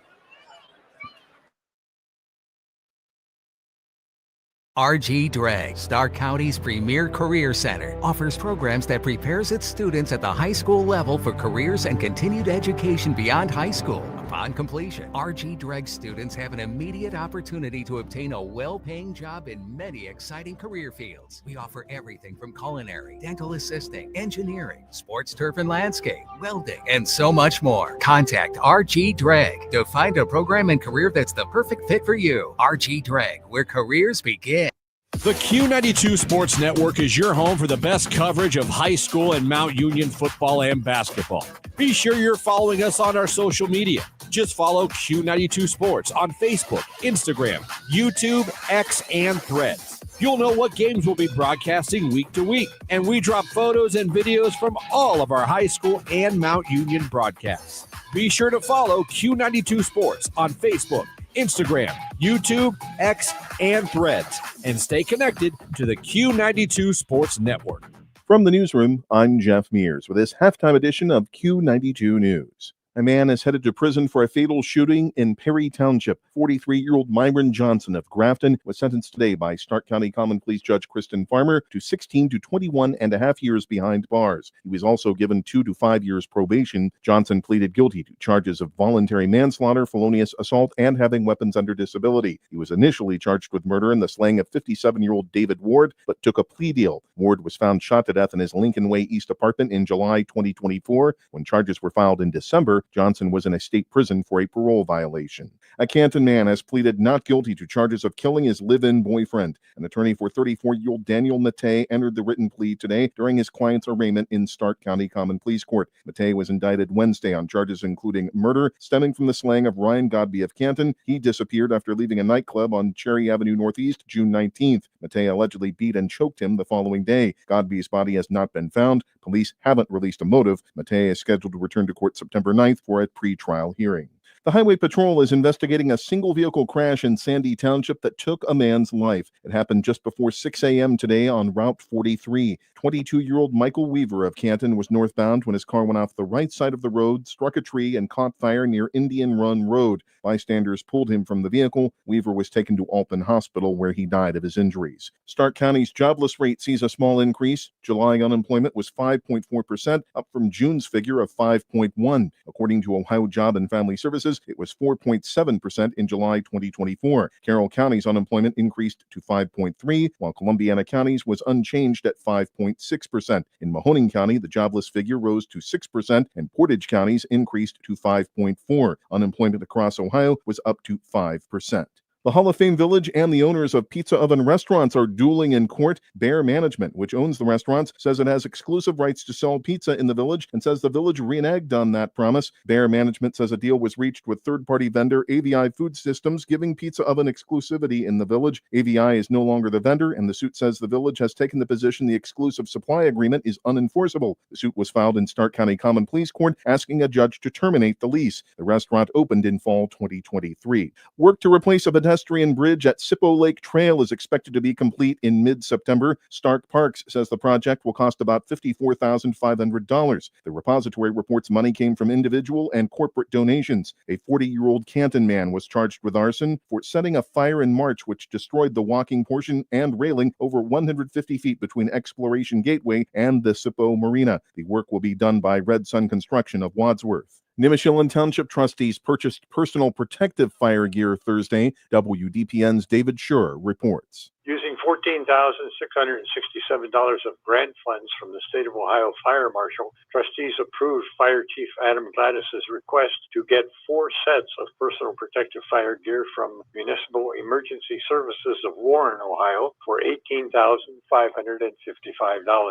Trustees also approved $16,580 purchase of asphalt from Allied Corporation. 3 quotes for a road and maintenance office's security system were discussed and tabled for further study. And they declared 5122 Glen Oak Avenue as a nuisance due to high weeds, grass, debris, and an unregistered vehicle. More news after this. The Q92 Sports Network brings you more high school football and basketball games than anyone else, by far. But did you know that you can go back and listen to our broadcast again? Simply go to the Q92 radio page on SoundCloud. We posted the games we broadcast for everyone to go back and relive. We have playlists filled with our high school football broadcasts from 2016 to this season. So go to SoundCloud now, follow Q92 Radio, and listen. And thank you for listening to all of our sports broadcasts of high school football and basketball on the Q92 Sports Network.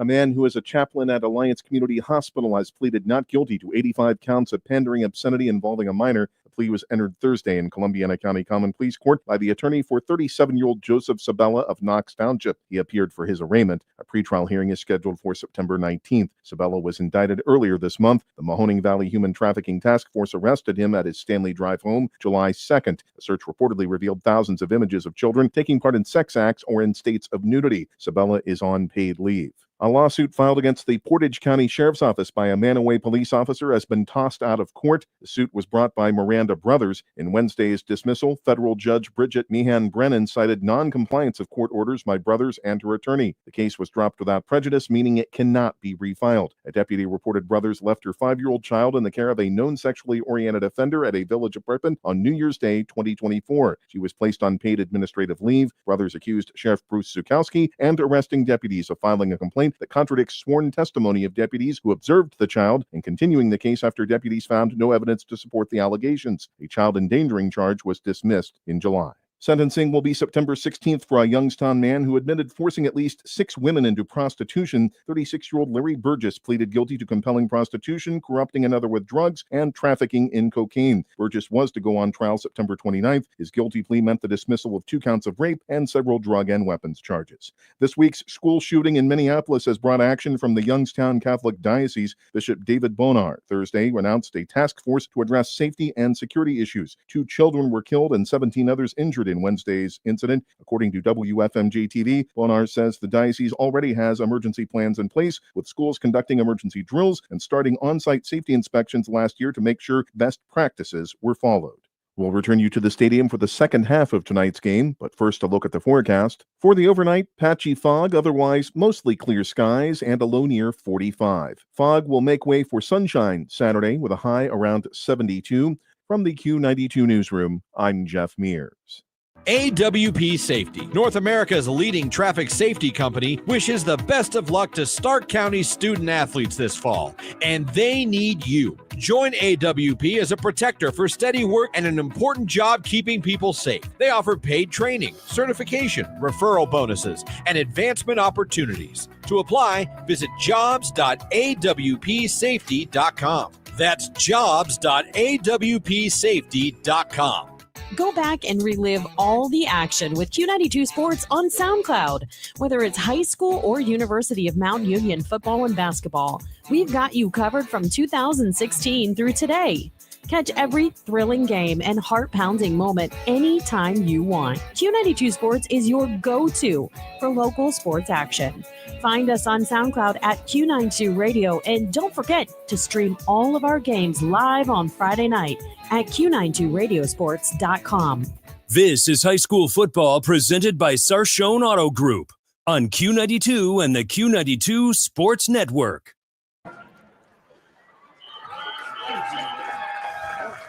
Just back in time at Memorial Stadium in North Canton for the wrap-up of the halftime show by the Medina Musical Bees. And as we say, we're on the visitor side here, so the bands always perform to the opposite side. We'll see if we can get some of the North Canton band.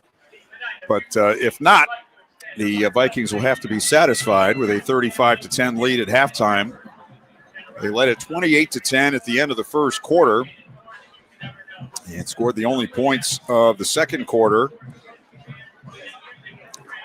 They got a touchdown on a long pass that was deflected and caught by Jack Andes. They got a short run by the quarterback, John Collins. They had a muffed punt, punt that the kicker swung the leg at, but barely got a piece of the ball, and it was picked up off the ground and run in for a touchdown by Aiden Kish. So Hoover has dominated, and they've scored many different ways. Medina got a touchdown on a double pass. It was the first play after they recovered a fumble at the Hoover 16, and then they had a drive that stalled out and ended with a field goal of 33 yards. So that's where we are now, 35-10 at halftime for the Hoover Vikings. And before we get into the other scores, something we wanted to feature this year for teams through the season. We'll try to do this as much as possible, but Brian had the idea of focusing on maybe each week one or two players who toil in anonymity. As far as Friday Night Lights are concerned, they're on the scout team that plays during the week. And maybe, Brian, you could explain for folks who might not know what the scout team is and what those players do. Yeah, absolutely. Sort of your unsung hero, that shows up every day. You're a scout player. It's a kid that, you're lining up and you're running the other team's offense or defense, and you're trying to give your varsity players the best look possible. And believe me, there's times it's a rough job, because when you run the play real well one time, the coaches want to see it again. So the next time you're probably going to get a nice hit on you. So, but yeah, it's just, I love seeing scout. That was one of the things I loved coaching when I was coaching, running the scout team offense, going against our first team defense, get the kids rallied and, just get after it and have fun. Well, we asked Brian Baum this week who he might nominate, at least for this week, as far as their scout team, and he was quite forthcoming with one of his players. Yeah, number 43, senior Seth Dorland. Seth plays on the D-line, but all summer and into the season, he worked extremely hard on the scout team to make himself better at his new position, which has really made their O-line work to block him. Seth helped both sides of the ball, making those linemen get better. When I got this information from Coach, I'm thinking, Mr. Dorland's going to be a pretty big lineman. So I did a little bit of research on him, but Mr. Dorland wrestled 145 for the North Canton Hoover wrestling team last year, so he's a wrestler also. So, when they get this award, they get a T-shirt. So I had to make sure I found a medium instead of the double extra large that I thought I was going to be presenting tonight after the game. But yeah, it's just something we want to do at Beatty Sports. It's kind of neat doing it here at North Canton because this is where our sporting goods stores all started in 1985 with Viking Sports. So yeah, it's a really great honor, and it's just, get some of these kids that, he's a senior, and there's a lot of seniors out on this field playing really well tonight, but it's the other ones, the unsung heroes, those scout players that make a difference. That's awesome, and that's from Beatty Sports, our Scout Team Player of the Week. We'll try to have one, maybe two of those every week, depending on what we get from the coaches. But thanks to Brian Baum for providing that information for us. And when I first asked him, he was like, well, I got a lot of guys. Yeah. I got 7 or 8 guys I could think of. And I said, well, down the line during the season, we'll try to get some of those on. But he decided on that one first, and we're glad he did. Let's take a look at some scores of other games going on here in Stark County, etc. Let's see if I can find my my app. There it is. Third quarter, Mogador 14, Canton Central Catholic 7. Minerva leading Crestwood 13-0. Perry up on St. Vincent St. Mary 23-0. CVCA now up on Canton South 35-7. Massillon leading Glen Oak 44-3. Fitch up on Jackson 41-3. And we got some information there that the Jackson quarterback, Muehlman, who was the backup, played very well last week. He was injured early in that game at Fitch, and so they're down to their third quarterback, are the Polar Bears, and they're taking it on the chin tonight against Fitch. Tuslaw 28, Chippewa 7. Fairless up on Waynedale, the Golden Bears, 21-0. Manchester leads Sandy Valley 27-0. Northwest 28, Marlington 0. Lake 28, Boardman 14. CVCA up on Canton South 35-7, as we said. Louisville leading Alliance 21-13. No score in on the Aquinas Valley Christian game that's taking place over in Youngstown. Poland leading Akron East 7-6. St. Augustine or St. Augustine, I never did really find out, leading McKinley at Tom Benson Stadium. That was an 8 o'clock start, so they're behind everyone else. 14-0 the score there. And East Canton leading Wellsville 37-0 in the first half still on that game. I don't know if you had any ones to add over there or not, but. Now I got South Range is up 28-0 on Salem. Did we say a West Branch score? I don't remember. 7-0 halftime. It's the last I got from the stadium. Okay. Our on-site reporter, yes. Sammy Beatty. Harry up on St. V at halftime now, 23-0. So let's take a break here. And when we come back, we'll take a look at the second half of action, what we might be able to expect. And get you ready for the second half here from North Canton, where the Hoover Vikings lead Medina at the break, 35-10. You're listening to high school football presented by the Sarshone Auto Group on Q92 and the Q92 Sports Network.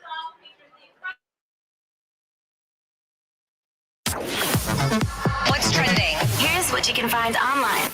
Q92radiosports.com is the official website of the Q92 Sports Network. It's also your home for all of our high school and University of Mount Union football and basketball games. It's where you can stream games live. Go to our SoundCloud page to relive games from the past. You can check out our upcoming broadcast schedule, get scores from around the area, and find your local sports news. It's all just a click away at Q92radiosports.com. The Q92 Sports Network is your home for the best coverage of high school and Mount Union football and basketball. Be sure you're following us on our social media. Just follow Q92 Sports on Facebook, Instagram, YouTube, X, and Threads. You'll know what games we'll be broadcasting week to week, and we drop photos and videos from all of our high school and Mount Union broadcasts. Be sure to follow Q92 Sports on Facebook, Instagram, YouTube, X, and Threads, and stay connected to the Q92 Sports Network. This is high school football presented by Sarshone Auto Group. on Q92 and the Q92 Sports Network.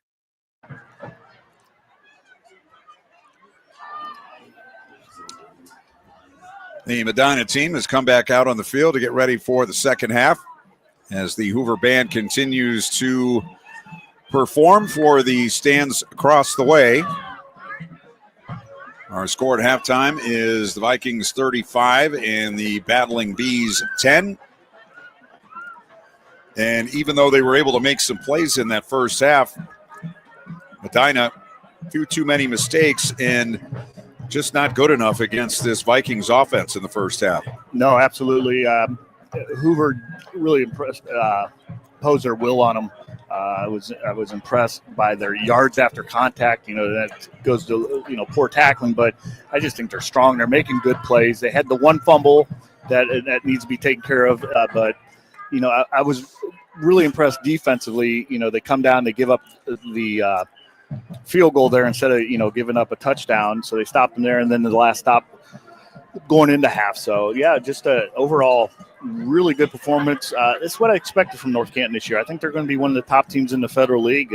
Senior oriented, strong kids, and good speed. It's just a good ball team. Well, it's been kind of McKinley and Lake and Jackson the past few years, with Hoover kind of just hovering beneath those three. All three or two of those three have been winning the Federal League titles the last few years, but this is an impressive start by North Canton Hoover in a program with a lot of stability. Brian Baum has been here several years, and they've been maybe not great. They were 9-3 in 2021, 6-5 last year, 6-6, 8-4 in 22. 6-3 in the COVID year, 5-5, so 40-26 in the last 6 years, but always a tough out and usually getting to the playoffs. They've been knocked off by some pretty good teams the last few years. Lake last year, Westerville South 2 years ago, and Massillon 5 years ago. So, as we say, always a tough out, always a well-coached team.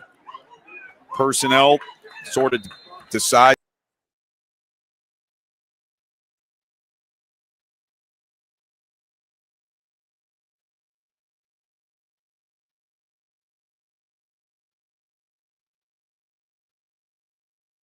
The Q92 Sports Network is your home for the best coverage of high school and Mount Union football and basketball. Be sure you're following us on our social media. Three times a game. Q92 Sports on Shouldn't Facebook, drop out at all. Instagram, YouTube, X. This is high school football presented by Sarshone Auto Group on Q92 and the Q92 Sports Network.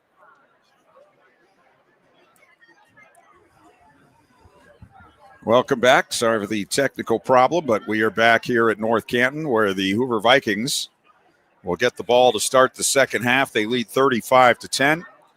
Hoover in the all-black uniforms with the orange and white, orange helmets. And Medina in the white jerseys and pants, green and gold, and the white helmets with a white face mask.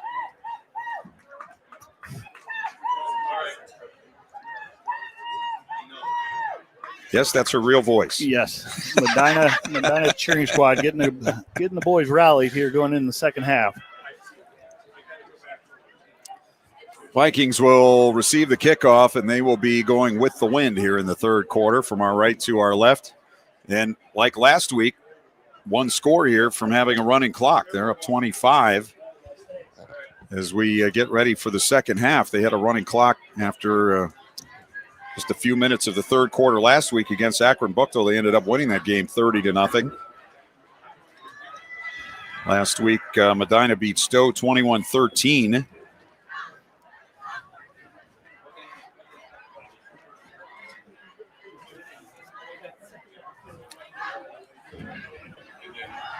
It will be a kickoff here from Landon Cusick for Medina.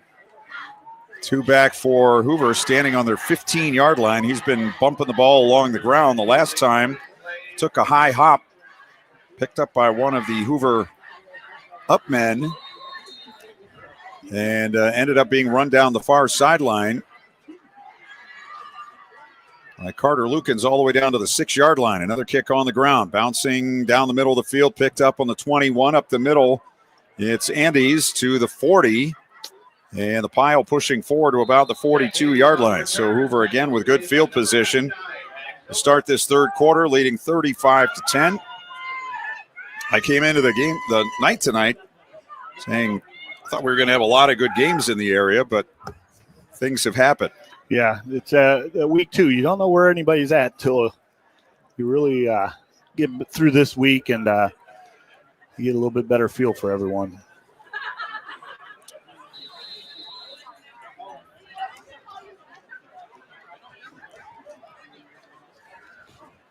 First and 10 from the 42-yard line.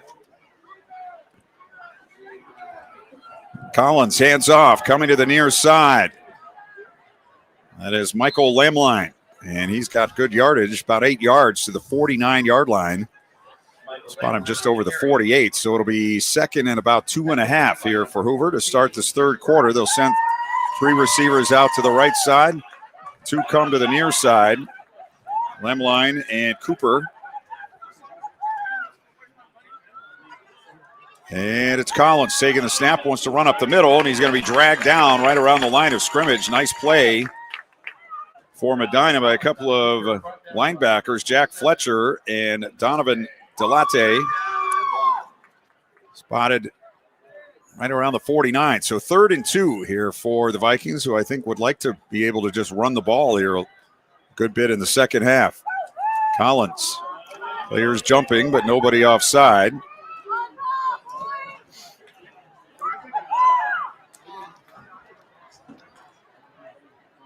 And on the play clock, Collins back to throw. Sets up. Now he's going to run up the middle. 50, 45, straight up the field. He's to the 30. He's to the 20. He's to the 10, and he's in for the touchdown. Yeah, that was a design draw. He just came back, gave the old fake pump, and took it off to the right side. 50 yards for John Collins, his second rushing touchdown of the night, and his 3rd of the season. And we are now in running clock territory with the Vikings on top 41-10.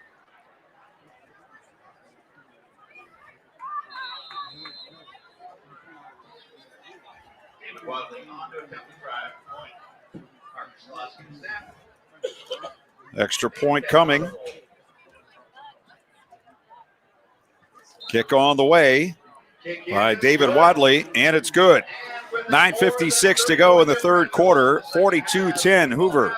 Take a break. You're listening to the high school football presented by the Sarshone Auto Group on Q92 and the Q92 Sports Network.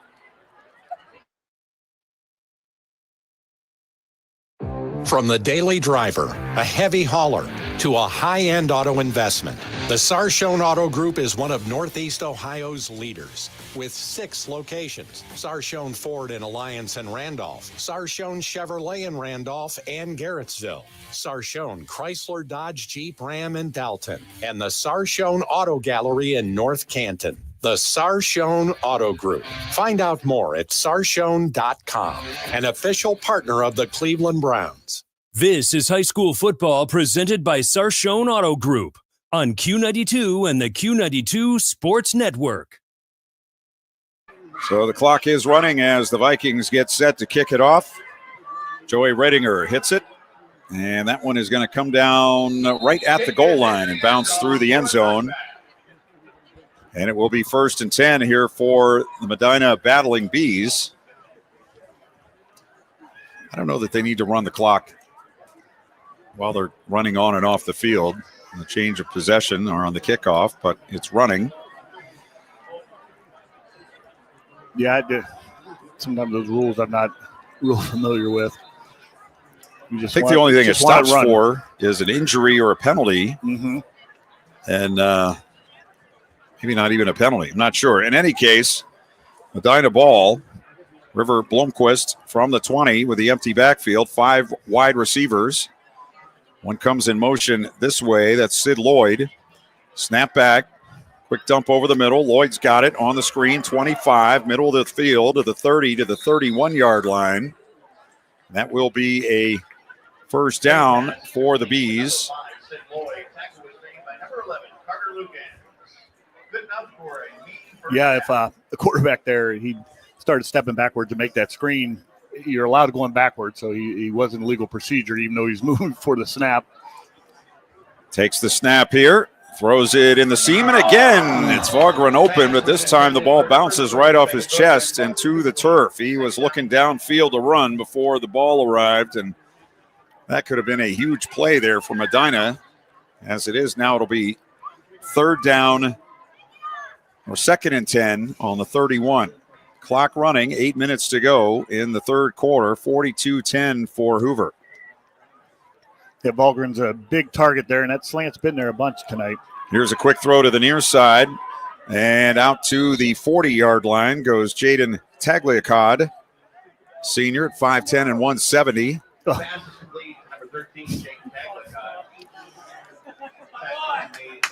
He has not quite a first down. Oh, the gamemanship of football. Not sure what happened there. Yeah, I saw it. The wideout over here. I didn't catch his number. The DB from North Canton lost his mouth guard. He picked it up and threw it on their sideline. The old Steph Curry toss of the mouth guard. And the official starts getting on the North Canton guy because he's going to their sideline to go get, and he didn't know what he was doing. And he was trying to tell me he was retrieving his mouth guard. Yeah, I said, for some reason, I don't know why I was zoned in on that. Got to have your mouth guard or you can't play. Yeah. You're not going to borrow somebody else's. Yeah, it depends. They try with a quick snap on 3rd and 1, but Medina called a timeout just before the snap with 7:04 to go in the third, so we'll keep it here at 42-10. You said during our segment there with the scout player that Coach Baum couldn't figure which one to get. That's a great sign of a great team. When you got that many kids that you can rely on, giving you looks as a scout player, that just shows you that he has the program rolling and going the right way. Perry up now on St. V, 30-0 in the third. Mogador 22, Central 7. Tuslaw 28, Chippewa 7. And Hoover 13, Crestwood 8.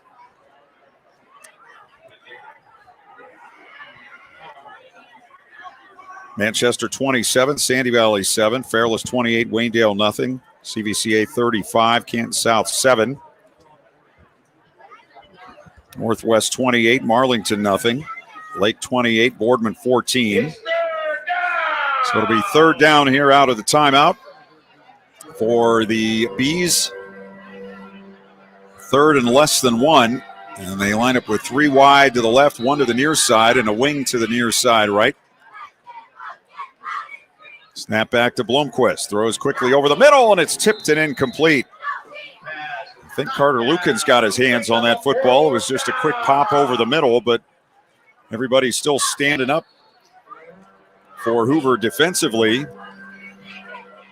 And the Bees, I believe, are going to punt. They kind of come with that pressure somewhat, and what you're taught there is, when you can't get in, to get to the quarterback, you're stuck. Just put those hands up, and they're trying to get a quick slant, and Lukens made a nice play on the ball, or the ball made a play on him. They're going to line up here and go for it on 4th and less than 1. Blomquist turns, hands it off, and it's Lloyd up the middle, and he has a first down and plenty more out across the 45 to the 47. So a 7-yard pickup on 4th and 1 for Medina. Nice lead block there by number 3. He's a big wideout. He's a good body, 6'5", 220 that he said earlier, so ran right behind him. Medina was 3 for 4 on 4th down last week against Stowe. Got it easily there. They line up again, a tight formation with the quarterback under center. And whistles and flags. And we have a penalty, a false start against Medina. The offensive lineman not necessarily used to lining up this way either. Center didn't know what was happening to him. The quarterback coming up behind him like that. 42-10 for Hoover with 5.5 to go here in the third quarter. We're in a running clock situation on first down. It's a handoff to the inside to John Nagel. 6'1" and 215. and is a fullback there, listed as a defensive lineman. Brought him in off the wing for the inside handoff. They pick up yardage to the 45. It'll be 2nd and 2. And they'll send 3 out to the far side, 1 to the near side.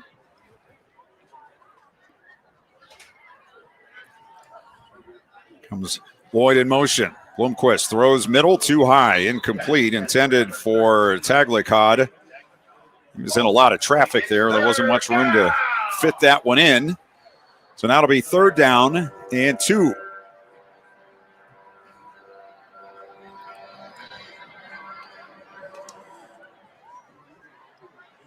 CVCA now up on Canton South 42-7, West Branch 14, New Philadelphia nothing. You know, when people ask why St. V's down, because CVCA is the new St. V's up in that area. You got your Hobans and stuff, but CVCA is, taking a lot of those kids, and they're going to have a nice ball team this year too. There's a pass to the near side that's off target and incomplete. So that'll set up a 4th down for the Bees. I was saying it was 2 yards to go. It was actually 12 yards to go. They were behind the chains there. And so it's 4th and 12. Here's the punt by Vagra. Nice high spinning kick taken on the 23. And to the 30 and along the near sideline, out of bounds across the 30-yard line. Goes Bryson Byer, who had an interception earlier in the game, and returns that punt to the 35. 1st and 10 for Hoover. 3:35, clock running, 3rd quarter. Vikings up by 32 points. Outscored their opponents 72-10 in the first almost 7 quarters of this season.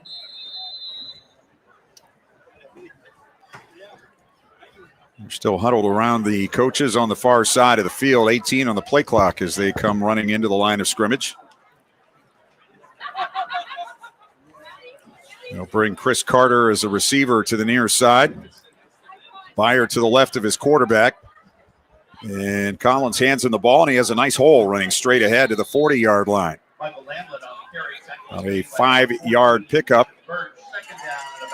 Sorry, that was Lameline, the ball carrier, and not Byer. 13 instead of 23. Yeah, he's got most of the carries since the fumble, and he definitely has 2 hands on the ball going through the line. He's a strong runner, not looking to cut, just looking to get the 1st down.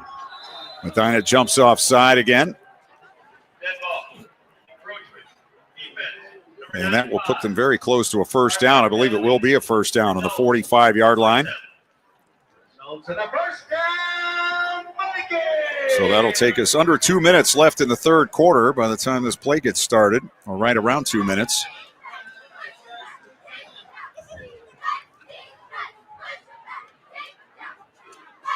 Two wideouts each way. Vikings taking their time. The play clock just now starting. So they could go down close to a minute and a half if they wanted to before this play is run. Probably take the snap about 5. Seems like that would take you out of your rhythm a little bit. Just standing there, low snap, run up the middle. Lameline again with both arms wrapped around the ball, picks up 1 yard. Running straight ahead, he's brought down by Jack Fletcher. And that'll be 2nd and 9. So we are at a minute and a half to go in the 3rd. 42-10 for Hoover. This time they go with trips out to the right, 1 to the near side. And again, Medina jumps offside. I heard somebody yell from the stands earlier, watch the ball. Yes. And 91 was lined up right over top of the ball. Exactly.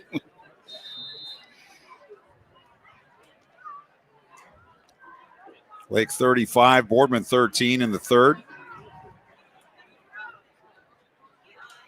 Not many score updates in the 3rd quarter. Things kind of staying where they are.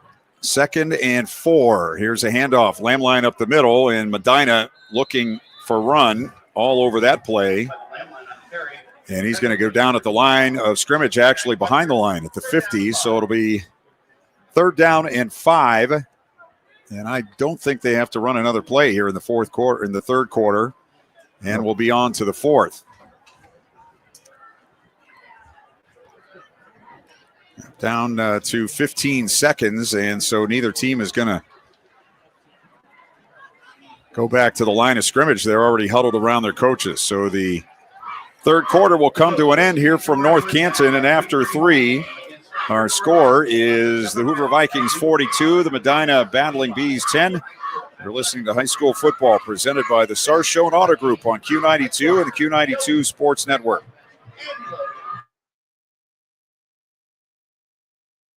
High school football exemplifies the true meaning of teamwork. At Friends and Family Credit Union, our team of local friendly professionals offer the same true spirit for our members. With a wide array of products from vehicle loans to personal loans, family secure checking with ID Protect, mortgage, home equity line of credit, and more. For over 60 years, we have the game plan for your financial well-being. Visit any of our 3 convenient locations, online or mobile banking. Now, more than ever, it's time to bring a friend into the family.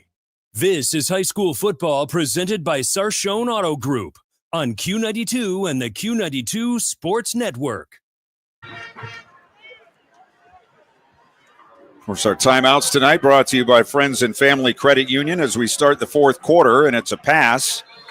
Comeback screen that's going to pick up a first down for Hoover to the Medina 43-yard line. They pick up 7 on the play, and it'll be 1st and 10 for the Vikings. 30 seconds into the fourth quarter. Hoover up 42-10. We have a running clock situation. As I said, our timeouts brought to you by Friends and Family Credit Union. It's time to bring a friend into the family. Change up here, quarterback for North Canton. Snap back, handoff to Lemline up the middle. The new quarterback is Luke Whitaker, a senior. Whitaker, that's a name here in North Canton, isn't it? Luke, too, wasn't it? That's... Can't help you there. Sorry.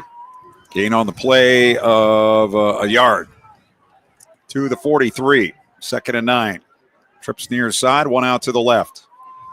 Vikings working now from our left to right, away from the scoreboard at Memorial Stadium. Recently refurbished and looking very nice. Here is a drop back and pressure. Whitaker running for his life out to the left side, and he's going to run to the far sideline where he's tripped up right along the marker at the 42, so he picks up about a yard on the play. And it will be 3rd down. 3rd down and about 8 here for the Vikings on the Medina 41. Yeah, Ryan Henry, the quarterback coach, getting a little bit of looks here. You know, everyone's subbed in. He wants to get this backup quarterback some reps and seeing how he can throw the ball and handle some pressure. He's back, flings it out to the near side on a screen. It's caught by Elijah Freisen, and he's along the near sideline to the 40-yard line. That's going to be short of a first down. Tackle by Dylan Pay, and another one for Jack Fletcher. So it'll be 4th down here for the Vikings. 4th and about 6 on the 40. Don't believe Hoover has punted this evening. No, I don't believe so. Andes is the punter. He only punted once last week for 35 yards, so he's keeping up his average here with his first punt of this game. 1 back deep at the 10-yard line. Kick is away, and it's a wobbler, and it's a fair catch on the 10. Taken by Dylan Pay. So a 30-yard punt, no return, and Medina will have it 1st and 10. With 9:10 to go in the ball game. Hoover comfortably ahead, 42-10. Next week on the Q92 Sports Network, you and I will be... You know how to get there? Back home. I'm walking to the game. All right. Northwest at Louisville next Friday night. You can park in the driveway if you want to. All right. I might just take you up on that. Yeah, that'll be a great game. Coach DeMarco coming back to the old stomping grounds, and Coach Kappas has the boys ready to go at Louisville. It used to be one of the best games of the year, Northwest and Louisville. Yes. And maybe again it will be. We'll see. We'll get you updated on what we'll have next week in just a moment on all the streams and so forth. As here on 1st down, Medina from their 10, Back to throw, Blomquist looking over the middle. Now he's going to throw it deep for the far side and just overthrown and incomplete.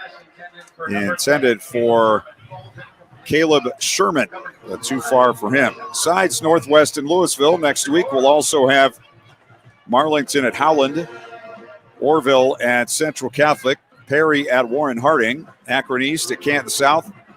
Alliance in Streetsboro will be the AM 1310 game, and East Canton will be at Sandy Valley. Here's a throw to the near side. It's a catch to the 19-yard line by Kellen Hathaway. It's going to be just short of the first down. We'll also have the Cleveland Heights at McKinley game for you next Saturday on Q92. Third down and about a yard for Medina from their 19-yard line. 7:40 to go, fourth quarter.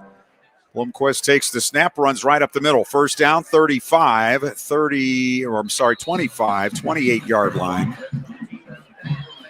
And it is a first down for Medina. Brady Geisinger out there. And on the stop, Gary Deeb Perrin out there defensively. Ben Borrell. Marcos Aguirre. Quick throw over the middle. Caught over the 35 to the 38-yard line for Medina's Cooper Sokolowski. And that will be just short of a first down at the 37. Blomquist back, pumps, wants to go deep near side, has a man, and he overthrows him. It was the stop and go. Hathaway had gotten behind the defenders, but the pass was a couple of yards overthrown. We haven't really seen Blomquist throw a good deep ball tonight. He's very accurate on the short ones, but he's been overthrowing his men downfield. I got to tell you, I had a little PTSD there. My sophomore year, I got beat 2 times on it, out and up here. And if they would have thrown it 3 times, I would have got beat 3 times. So here is a pass on the near side, and it's a catch near the sideline marker by Sokolowski again. He's going to have a first down at the 45-yard line. Sokolowski, sophomore, 5'11" and 170. 6 minutes to go. Hoover up 42-10. And Medina starting on their own 10 out to their 45. Blomquist now fades to the near side, throws it on the run, and it's caught by Colin Gonzalez crossing the field. A junior makes the grab.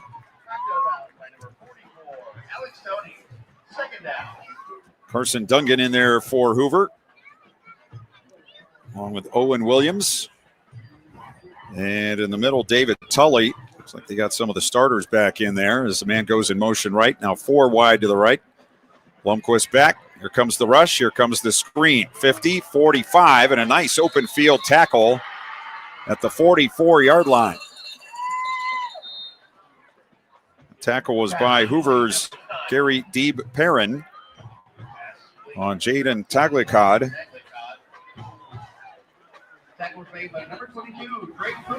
They did pick up a first down there to the 44-yard line. We have an injured player back behind the play for Medina. So we have a stoppage with 5:12 to go in the fourth quarter. Fitch now up 41-3 on Jackson after 3 quarters. Perry 36. St. V nothing. Lake 41. Boardman 25. I think that is what it says. CVCA up on Canton South 42-14. End of 3, Louisville 24, Alliance 13. Mogador 22, Central 7. Minerva still up on Crestwood now 16-8 in the fourth quarter.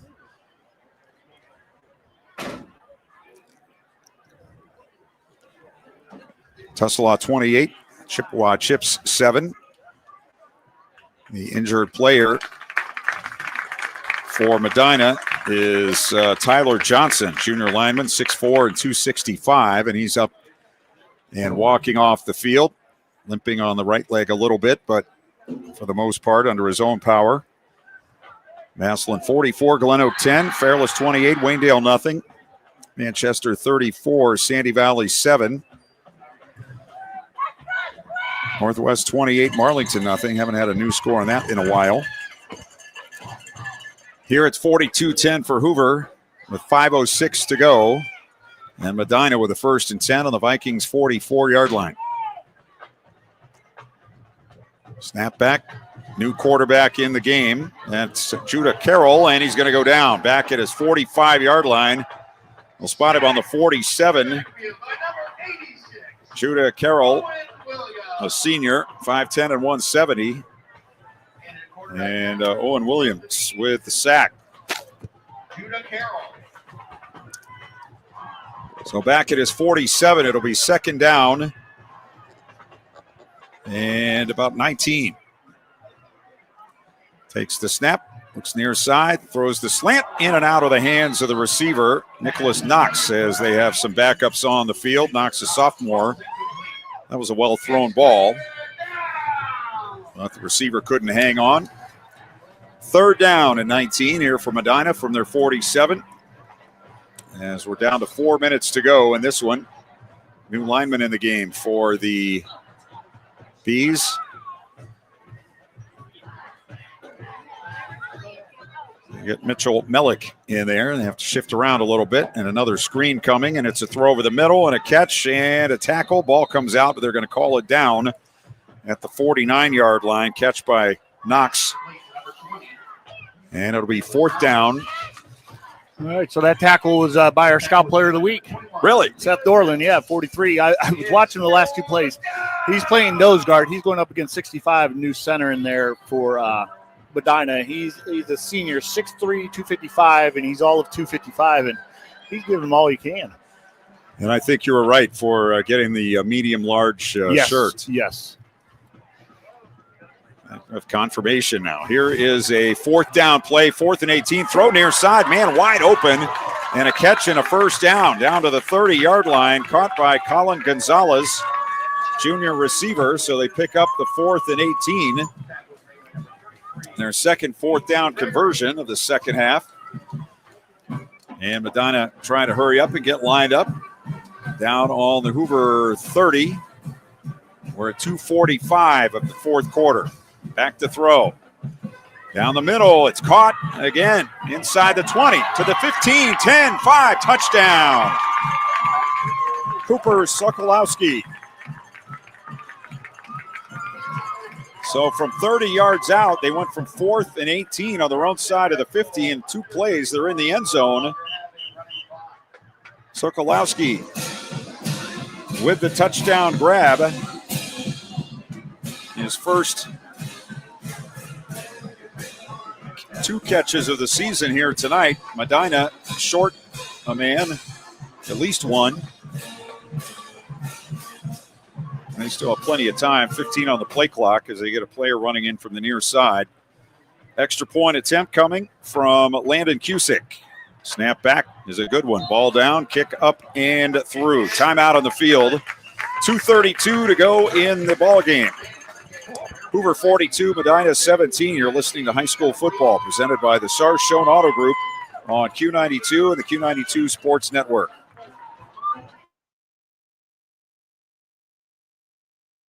The Q92 Sports Network is your home for the best coverage of high school and Mount Union football and basketball. Be sure you're following us on our social media. Just follow Q92 Sports on Facebook, Instagram, YouTube, X, and Threads. You'll know what games we'll be broadcasting week to week, and we drop photos and videos from all of our high school and Mount Union broadcasts. Be sure to follow Q92 Sports on Facebook, Instagram, YouTube, X, and Threads, and stay connected to the Q92 Sports Network. This is high school football presented by Sarshone Auto Group on Q92 and the Q92 Sports Network. No longer in a running clock situation. Hoover's lead is 42-17 with 2:32 to go.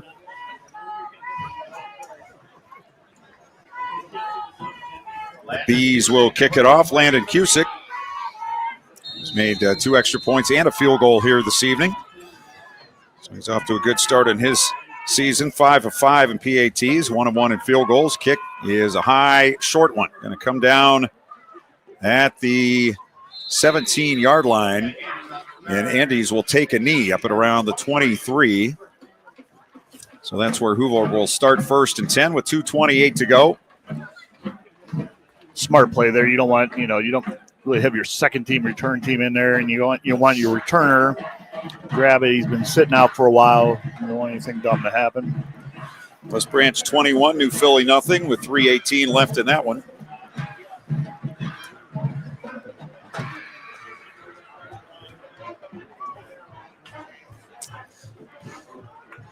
Let's see who we have out there for Hoover now. Whitaker still at quarterback. And JT Gregory, I think, is his running back. Get that shoe tied. Trips to the left, 1 to the near side, 1st and 10. And it's a handoff up the middle for about maybe 2 yards out to the 25-yard line. JT Gregory, a sophomore.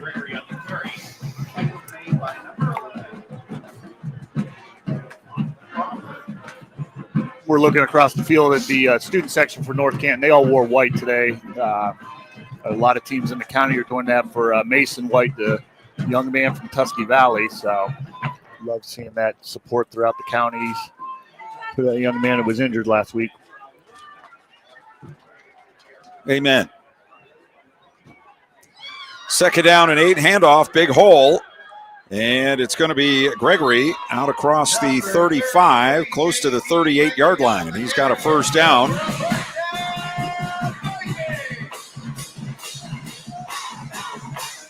Tackle by James Hilbert for the Medina Bees. And we're down to 1.5 minutes to go in this one. Hoover up 42-17.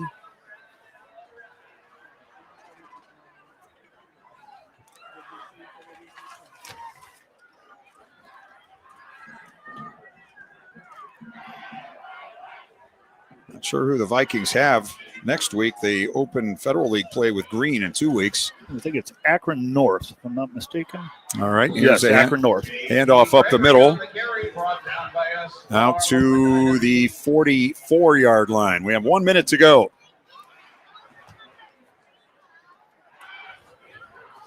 I believe it was Gregory again carrying the football. And maybe 1 or 2 more plays here, and we will be done.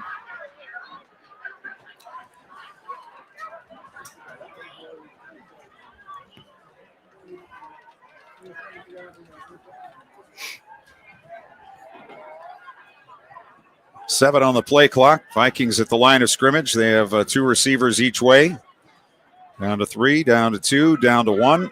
And they'll take a knee with 23 seconds to go. And that will do it from North Canton. Hoover High School wants to thank you for attending tonight's football game. Please drive home safely. Teams meeting at midfield for the handshakes. And they'll be heading off to their locker rooms at the conclusion of this one that ends Hoover 42, Medina 17. We'll come back to wrap it up after a timeout. You're listening to High School Football presented by the Sarshone Auto Group on Q92 and the Q92 Sports Network.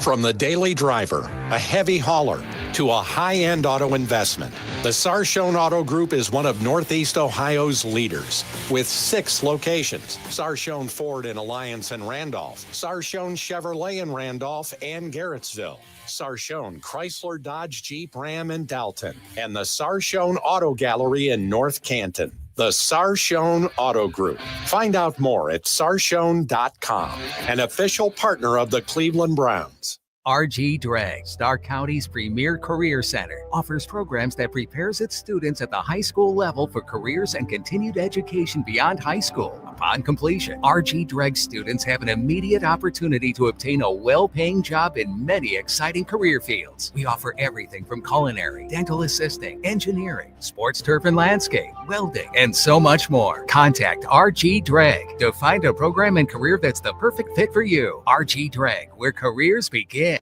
This is high school football presented by Sarshone Auto Group on Q92 and the Q92 Sports Network. Well, a very workmanlike performance tonight by the Hoover Vikings. Two teams that came in after impressive wins last week, but Hoover in control the whole evening, and they pull out the 42-17 win over Medina. And we talked about it during the game, but this is a solid team. This is an experienced team.